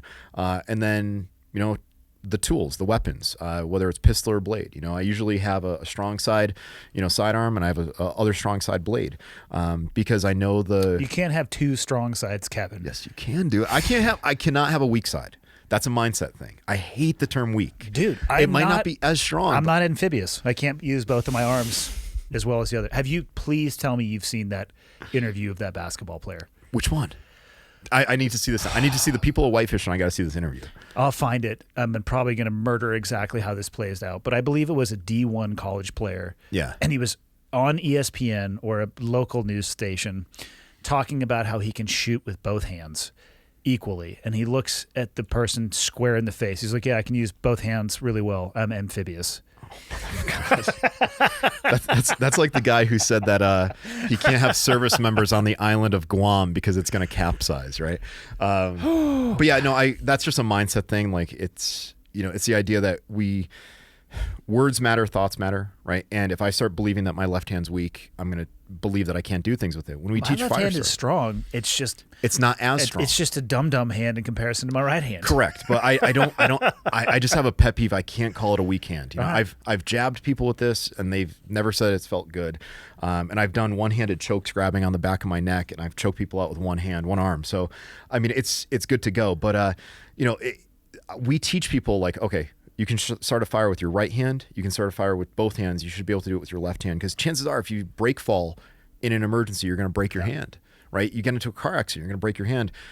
You may want to learn how to use your other hand. And a SIOC thing is to call it the other strong hand, So fire starter, knife, bandana. The bandana, multi-purpose. I would say the flashlight's really important, but also the tourniquet. I mean, I've always got a tourniquet in my bag. And then weapons to defend yourself, right? Because the idea is, I can only do so much grappling on the ground. I can only strike so many people. And what does your fight look like? And as numbers increase and potential adversaries or opponents, the last thing that you want to do is be grappling on the ground anyway. Oh, God, right? Yeah, you need space. I tell you what, one of the best things to do or tools to use to create space is a firearm. People will back the fuck up. Yeah. And what I love about the training now is that with the tools that are out there, I mean, you have guys using red dots on pistols, getting the accuracy that they used to get with iron sights at 3 yards at 25. And now the guys that used to shoot 25 B8 targets are getting that at 50 and 75 yards. So now, I mean, when you look at an incident like a mall shooting, we always have people that come to classes and they're like, the average gunfight is 3 yards, 3 seconds, 3 rounds. I'm like, are you training to be average? Don't you know that your tool is capable of doing that? Wouldn't you like to be able to shoot? Is that a real stat? That's like one of the FBI stats. They say 3 yards, 3 seconds, 3 rounds. 3 yards, 3 seconds. That is a lot closer than most people would think. Yeah. I mean, it's what was that, just over 9 feet? Yeah. Or right at 9 feet, double the distance that you and I are, maybe. Or actually, we're socially distanced. Responsible. We're 6 feet apart. We are very responsible. Yeah.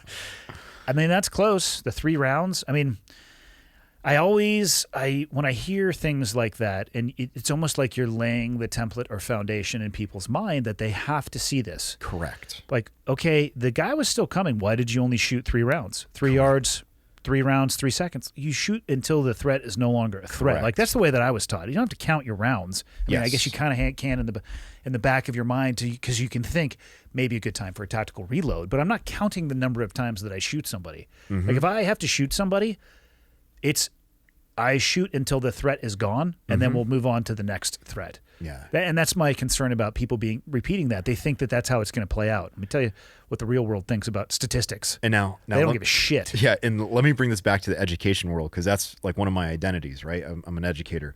A lot of school resource officers are trying to convey that to chiefs of police, saying, I'm in a building with a lot of friendlies. The hallways could be over 100 yards long, and I still have a pistol, which if I shoot this in a hallway, I'm not going to be able to hear radio commands, and I may end up injuring a friendly. And now the push in many school resource officers is to get short-barreled rifles with suppressors. But a lot of chiefs who are more political, again, this is the middle management versus the guys on the ground, they're like, you want to bring an the term assault rifle into a school. It's like, you guys don't understand the threat could be at the other end of the hallway. Do you want me to get to that 3 yards, 3 seconds? You know, like it drives me crazy. You know, like I would rather have them to be the best equipped version of themselves and realize, look, we're doing this because we love our kids. We're not trying to threaten our kids. I would say give them and equip them and train them on the most effective equipment possible for the not only worst case scenarios, but likely scenarios as well. Amen. What if the person who is shooting brings a rifle in and all you have is your pistol? Amen. Like you're going to run 100 yards towards a person with a rifle and you only have a pistol? Okay, that's good in theory. Yeah. You know how many people are actually going to do that? I mean, hopefully the SROs would, but that's a heavy task to burden somebody with. How about at least level the playing field? And a suppressor is just a gentlemanly way to shoot. Absolutely. Yeah, they're not magic people. They're still loud, depending on the caliber you're shooting. But yeah, you could still hear radio comms. You could communicate at a level that is below yelling because your ears aren't going to be necessarily ringing. Yeah, I don't know. It's swimming upstream, though, right? Because you have to change that public perception. I don't know if that'll ever happen. It never will. And the thing for me is I have such a different relationship with firearms because of the community that I came from. I look at it probably the same way as somebody who does, construction for a living looks at a framing hammer. Right. I mean, yes, I realize that they're different, obviously, but to me, it's a tool, and you're limited by the person that is holding that tool and their training and their currency and their competency, just like a framer. I mean, if it's a guy their first day on the job, I mean, your shit might not be straight, but that's what it is. It's a tool, and man, again. There are so few things that I think are unable to be politicized because SBR, which stands for short barrel rifle. People, it's an assault rifle. It's scary. Like, well, first off, it doesn't meet any of the it meets some of the criteria for an assault rifle, but technically it's not. The suppressor, that one, those actually trip people out a little bit too. Like, why would you want that? Like, let's shoot 2 rounds. The first will be suppressed. The second will not be. You tell me why we should have a suppressor on our guns. Doesn't make them any more lethal. You know, it's like, come on, people. But I don't think that that'll ever be changed. I think that will be politicized and argued till the end of the earth, and it's unfortunate because it's a tool that could do amazing things in the right hands. Absolutely. And it can do terrible things in the wrong hands too. Yeah, just like modern medicine. And that's another identity, right? I'm the son of a doctor, and yet doctors kill more people than firearms every single year. Malpractice exists for a reason. Yeah. So it's a practice, not a science. Exactly. or a perfection, right? What do you think about the survival shows that are on TV? Oh, dear God. All right. So my experience. Because there's a variety of them. There are. And I'm friends with a number of folks who have been on them. The survival community is very small. And I've been interviewed for a lot of them. I was interviewed for Alone. And when I was interviewed for Alone, they said, well, what's your strategy? I'm like, I'm going to raid the other camps and burn them to the ground. And they're like, you're definitely not making it to the second round of interviews. Yeah. They said you can't do that. I'm like, but my goal is to be the last one, right? So I can't sneak into that camp and destroy all their resources and survive. And they're like, no. My strategy is saboteur. Yes, absolutely. I'm like, I absolutely would do that. I think it would be funny. It would make great TV. I think what happens, and this is one of the faults of the networks, is that they need ratings. They need ratings, so they're going to ask people to take risks as opposed to mitigate risks. And that's the whole idea of a survival instructor. Let me give you the equipment that you need, so the risk of you not being without a fire is lessened. You have kit on you. You know how to make a fire.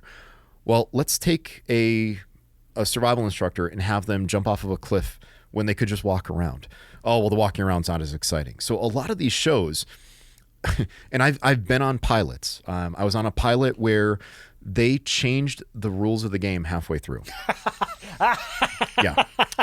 The premise of the show, it never aired, but I shot it in Baja, Mexico in 2016. I had a novice. His name was Joel, or William, good kid, and another SME, this guy who was on alone, a good friend of mine, Joel Vanderloon. He had another novice, and we both were told you have to cross the desert over 3 days. We're not telling you how far it is. Keep your novice alive, and if the novice gets to the final point, the show was called Cold Hard Cash, and cash spelled like the hidden supplies. Your novice will win 10 grand or whatever. Well, my novice was like, okay, let's do this. So we're moving, and my novice was like a triathlete. So we're crushing distance across the desert. We're moving fast. Every night, instead of building a shelter, we found a tipped over car that was left over from the Baja race because it was in that area. And we said, we're carrying our shelter with us. We took the knife out, we cut the seats out of the back, and we slung them over our backs. We're like, we're not going to waste time. We can spend more time traveling and less time building shelter. So we were getting pretty damn far. And then the production said, oh, guys, time out. We got some local traffic. We got to halt production for a while. Now, they halted us where there was no shade, and we're just fucking cooking, right? And I'm like, oh my God. And Joel is getting tired. I'm getting tired. That night, this is a true story. May God strike me dead. That night, we're sitting around, and I see Joel. I'm looking over, and the camera crew's right around us. He ends up puking, and I'm like, oh my God. Now they're interviewing him, and I'm like, why is he puking? And I could feel that I was about to puke, and I don't know what the hell caused it. Maybe some bad water. So I go over to the other side. I'm trying to get away from everything, and I start yakking. And I'm hunched over, and I see 2 feet standing in front of me. I'm like, these bastards, they've got a camera right in my face. So I was like, I'm not going to let them punk me. So I finish puking. I get up. I wipe my mouth, and I'm like, oh, that's over with. And I go and I walk away. And they're like, did that just happen? Did this guy just puke and just brush it off? So come to find out, when we finished the show, Joel, we got there early. We finished 43 minutes ahead of the other team. Joel won the 10 grand. It was all play money because we couldn't take actual cash across the U.S.-Mexico border. The security advisor who was on our team, because every team had a security guy and a medic, right? Usually one and the same. His name was Ridian Bridge. That's a hell of a name. The dude, he kind of if you've ever seen Gone in 60 Seconds, he's like the guy that they call Snake or whatever, right? He comes up to me, he shakes my hand, he's like, yo, one tough bastard. He was British because he's like, I didn't think you were going to make it through the night that you puked. But what the interesting thing is about all these survival shows, they have to manufacture drama one way or another. And they usually, it wasn't in my case, but I've talked to some other folks recently who were on popular shows, and they said that there's $100,000 clause where they say, if you don't do what we say, we're going to come after you for breach of contract. So a lot of these guys that are very, very proficient in survival skills are told, hey, you're going to do this with this. I don't know if I should, $100,000, and they do it. So I really don't have a desire to be on any of these shows because it puts me in the receiver position where I can't call the shots. If it were me on alone, I would be going to the different camps, burning stuff. I'd be urinating on things. I'd be leaving I'd destroy the camp because that would be me in control. But a lot of these producers are in control of the people that they put on the shows, and it makes some really solid folks look like total buffoons. And I feel bad for them. Now, the flip side of the coin is it's getting people interested in the outdoors. And as long as they're interested in the outdoors, I'm happy, but they need to understand the outdoors is not what they see on TV, right? One of the hardest struggles is going to be collecting firewood every single day. One of the hardest struggles is going to be, you eat a trout. Well, maybe that's 200 calories. Well, that's one fish that you caught. You need about 2,000 calories. You know what I mean? So they don't paint the picture the way that they should. And sometimes, for some of the folks that were on alone, they'll say no fur, no feathers. Meanwhile, there's fur and feathers everywhere that they can catch, but because of the game, they want to make it look a certain way. You're not allowed to get those things. So it's highly manufactured. Yeah. The best shows, best survival shows, watch the ones that are from 50 years ago, right? Where they're interviewing folks that are the last of the breed, the last of the tribes, right? Look up indigenous tribes around the world and how they live, because man, those are the good ones. My first exposure to survival shows was through a host. I'll make up a name, Bear Grylls. And you mean Eddie? That's his real name. Eddie is his real name? Yeah. I love how they will show like a stick and bow fire being made in 1 minute. Yeah. And they skip. I mean, I've tried it. It's not easy. They skip the blisters, the time, the failed efforts. It creates this facade of that it's much easier, much like the 3 yards, 3 seconds, 3 rounds. It can create this facade, I think, where people are like, oh, yeah, I could do that. It's like, bitch, you better give that a try. Right. And well, then you find out, and again, not to harp on him particularly, but I mean, I read articles where they would do some stuff and then maybe be in the Marriott and then go back and do some stuff. Yeah, TV's a weird world for sure. Yeah, so I will never discredit him for being an athlete. The dude is athletic. I mean, he one of the youngest to climb Everest and super fit dude. I don't like the fact that he's showing risks that people shouldn't be taking. Now, Hollywood they have to be a smart business. Hollywood does Hollywood shit. Yeah, and you know, and I get it. Like it's like I still love the movie Castaway. I think Castaway is brilliant. I think the guys that were the tech advisors from Boulder Outdoor Survival School, they did a great job of showing like okay, well, you don't have a knife. What are you going to do? You don't have a fish net. What are you going to do? I love the idea of how they showed he was resourceful without a lot of resources. Freaking amazing. But yeah, a lot of these hosts end up becoming the public enemy number one in the survival community because Hollywood wants them to be very proficient with what they do, and they're going to speed up the process in order to get all the production value in a day. So it's not uncommon to hear of like a Hollywood crew going to a rattlesnake farm, buying rattlesnakes, and then putting into the production notes, so-and-so is going to capture a rattlesnake after looking in the things. Go to Rattlesnake Farm on Highway 101. I swear to God. Swear to God. And, you know, it makes sense that Hollywood would do that to save money, but it's not authentic. It presents something that will get people killed. It's part of the nature of the beast that, you know, we live in the survival community. Again, Hollywood will do Hollywood shit. Yeah. I caution people, regardless of the size of the screen you are watching content through, determine, like you have said, is this information or is this entertainment? Yeah. So tell me about your book, man. Yeah. I was flipping through it the other day. I'll let you tell me about it or people listening about it, but I think it's awesome. Thank you. You did a very good job with it. Thank you. So my book is 101 Skills You Need to Survive in the Woods. That book, I probably should have started writing in 2012. Pamanatuan Sayak, he said to me in 2012, he goes, when's your book coming out? And I'm like, what do you mean? He goes, well, you've written like 50 magazine articles, like, cause I write for a bunch of mags. He goes, you need to write a book. And I'm like, I don't know if I'm ready. Well, he was kind of the one that planted the seed that I should write a book. One of my friends, Craig Caudill, he's our resident tracker at Fieldcraft. He wrote a book through Page Street, and he's like, you need to write a book. And now I've heard it from like enough people. I'm like, I'm writing a book. So Mike was probably on you too. No, I didn't know Mike at the time. Because he's been on my ass. He's like, I'll do the audio for it, which actually would be amazing. Mike's got a good narrative voice. It's either him or James Earl Jones. I mean, those are the only two. That would be a good one. Yeah, Darth Vader or Mike Glover. What? Yeah. Or maybe they alternate chapters. I'm just saying. Yeah. Why put yourself in a box? Absolutely. So yeah, the book, my friend Craig was finally like, I'm going to introduce you to the publishers. So it was in January of 2018. I got an email from the publishers. I was driving up to the Wilderness Learning Center. I was on the thruway in New York State, and they're like, can you send us a sample table of contents? I'm like, sure. So I pull over. I'm at a rest stop, and I type out a table of contents. It took like 30 minutes on a phone, right? Typing it in. Sent it off to them. I get messages like, we need a sample chapter. So I wrote the hardest chapter that I could write, which was land nav, because I figured it's the most technical. I just want to get it out of the way first. Biggest bully in the room, right? The land nav chapter. So I finished that one. April, they said, we want the full book. You write a lot of magazine articles. At the time, it was like 100. They're like, you probably could write this quickly. We want it in 3 months. I'm like, okay.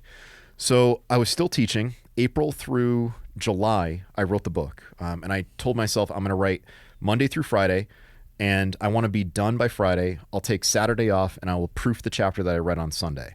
And I did that every single week. I originally handed them 101,000 words because they told me, they're like, we're not going to give you a minimum or a maximum. Just write it until you feel good. And I kind of was like, it was slightly ego driven. I'm like, I want over 100,000 words in that book. Average book, by the way, for people listening, is 80,000. And that's what it came out to be, by the way. I gave them 101,000 words, and they're like, Kev, that's amazing. You need to cut it by a third. And I almost had a heart attack. I was like, how do I cut a third? God damn it. These are skills you need. Yeah, for real. And there were anecdotes, right? And people remember stories. Like if I tell you that, hey, I taught a guy how to do a winter fire, and you had to boil water, and he hit the tip of his hat against the cup of his water, and it tipped and it put his fire out. Guess what? People will remember that. I had to cut out so many anecdotes. My niece illustrated the book. She was only 12 at the time. No way. Yeah, for real. 12 years old. And the funny thing is they didn't know that she was 12. So they're like, can you tell your illustrator we'd like to contract her? I'm like, yeah, when she's legal age, you can contract her. For now, you can pay me and I'll pay her. Yeah, I mean, she's under my umbrella of my company. Yeah. We'll just go ahead and we'll work all that through me. Yeah, she actually turns 16 tomorrow. And you're telling me a 12-year-old drew these things? Yes, I am. And now she's that's so awesome. Stunning.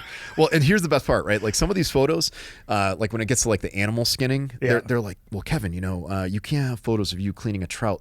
There's blood. And I'm like, how do you expect people to eat fish if they can't clean them, right? And they're like, well, can you have your illustrator illustrate the fish? So now I'm sending my niece bloody animal photos. And she's like, Uncle, I don't know if I can. She's like, I don't know. Like, did you really do this? I'm like, so just work with me here. Yeah. So the other thing about that book is I didn't want to appeal just to like the primitive guys. Like if you look at the back cover, you'll see a couple SEALs, right? You'll see Kyle DeFore. You'll see Joel Lambert on the inside cover. He recommended it. Both. I mean, I would go light with the SEALs. They are known to suck. So I'd stick with Army Rangers, Green Berets. Well, Mike Glover might be, tied to the next book.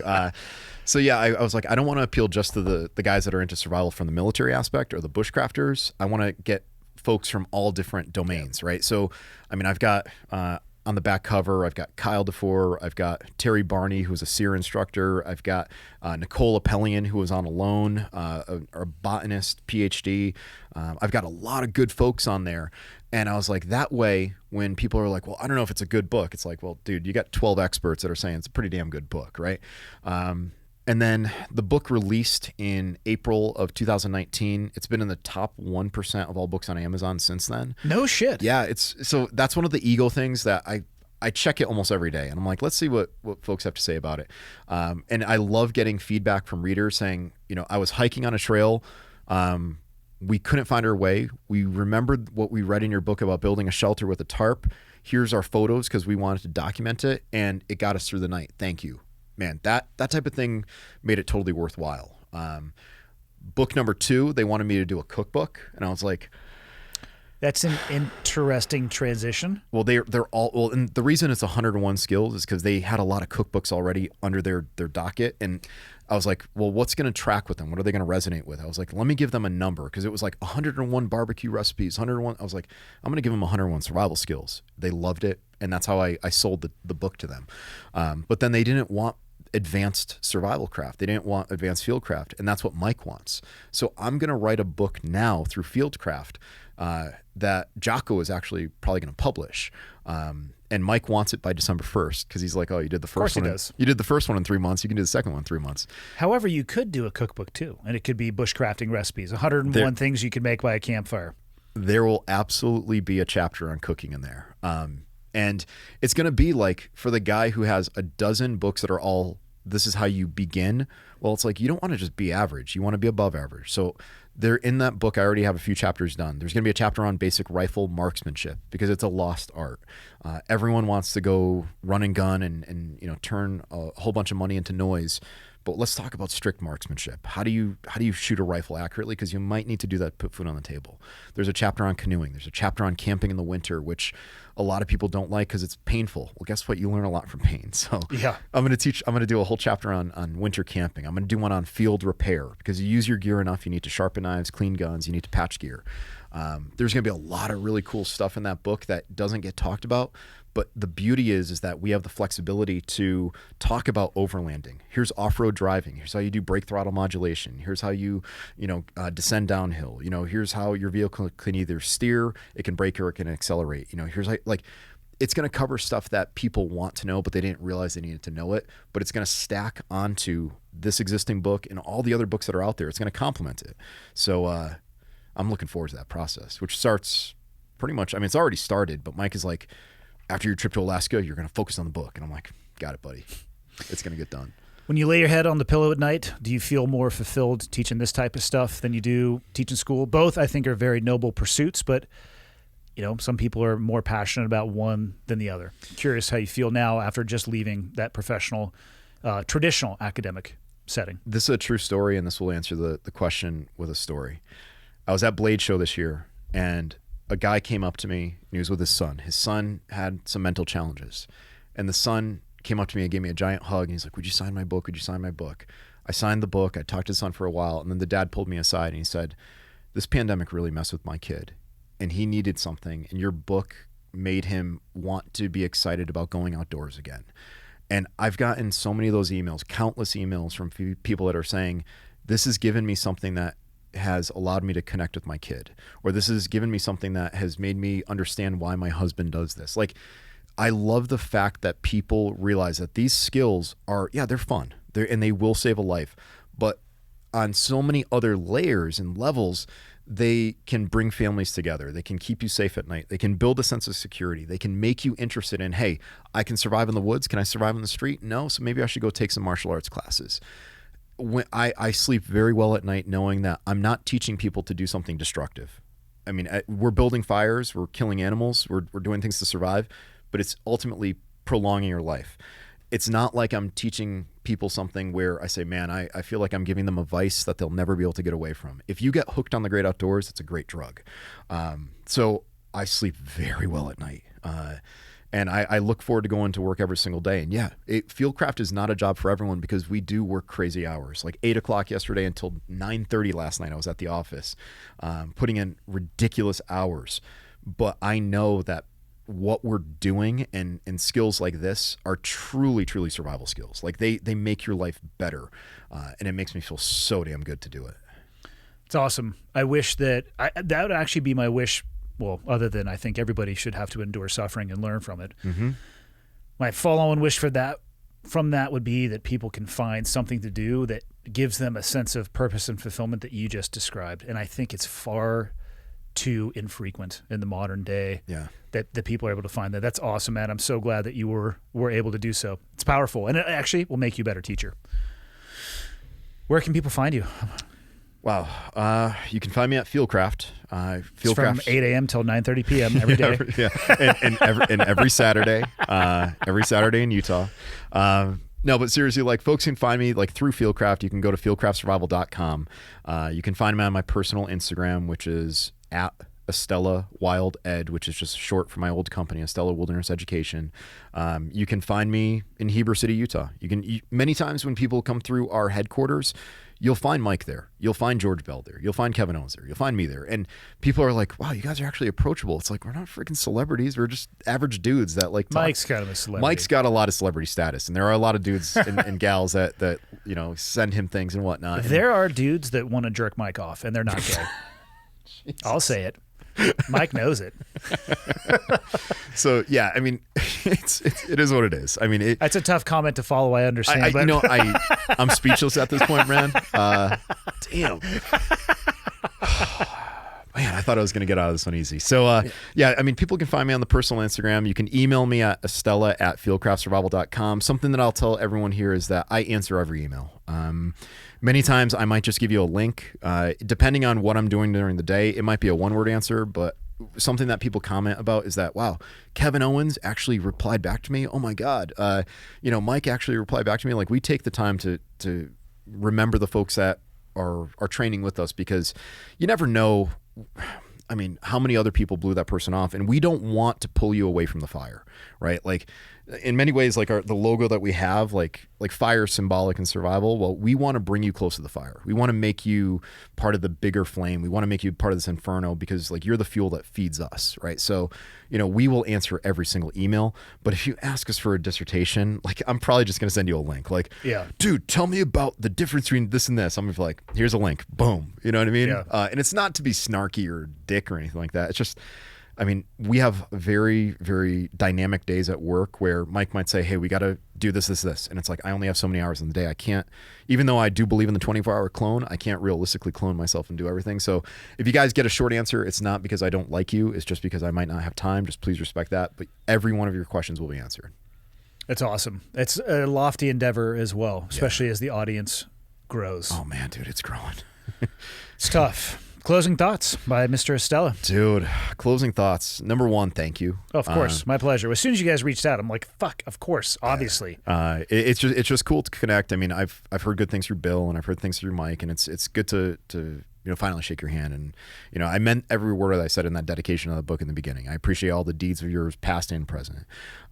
Closing thoughts, I would encourage everyone out there to abide by that idea of the 24-hour clone, right? I don't care if it relates to survival skills or it relates to you as a person, a husband or a wife, right? If you can be a better husband or wife from one day to the next, do it. If you can be a better son or daughter to your parents, maybe they're ailing, then do that. Closing thoughts is never, ever stop learning. I mean, it's very easy to get a stripe on your belt or get a promotion and think, that's it, I've made it. I hate the word settle. The way I'm going to settle is when someone puts my dead body in a box and I stop moving. And closing thoughts, I want to thank all the students who have gotten me here. All the students at the high school, I miss the hell out of you guys, and all the students around the campfire. I mean, you guys made me want to keep doing this when other people said, oh my God, you should just focus on teaching in the school. So I appreciate everyone that's gotten me here, and I stand on the shoulders of giants to be here. As do I, my friend. Yeah. Hell yeah. Thank you very much for your time. Andy. On the west bank of the river. That's A firm, west bank. It gives me hell. Still give it to me in the grove. Okay, one's in from the north. I've got the west bank of the river. Two's going to give it to you in the grove. Roger, give me that gun run. Right along that bag, baby. Ladies and gentlemen, thank you. Thanks for taking the time to tune in, whether you're listening on an audio-only platform or you're watching on YouTube. I appreciate that you take the time every week to tune in. People ask me a lot, what can they do to help me spread the word? And the answer is actually embedded in the question. The biggest thing you guys can do to help me, if you enjoy the podcast and you think it would be helpful to others, is subscribe and share it with other people. And if you have the time, go on to Apple Podcasts and leave me a rating and a review. If you think the podcast sucks, tell me it sucks and leave a 0-star review or the lowest stars possible. If you have a question, comment, or suggestion, you can go to clearedhotpodcast.com and there is a contact me button right there, which will land in my inbox. And the last thing, if people are interested in helping out, what you can do is fly the old flag. And by that, I don't mean an actual flag because I don't have any of those. I'm talking about t-shirts or sweatshirts or hats, whatever it may be. Again, clearedhotpodcast.com. Click on the shop tab, and hopefully something in there looks like it would be an item you would like to wear around town. And then you can tell people what it is when they ask you. But that is it. The biggest thing I can say is thank you. I truly appreciate it. And until next time, see you.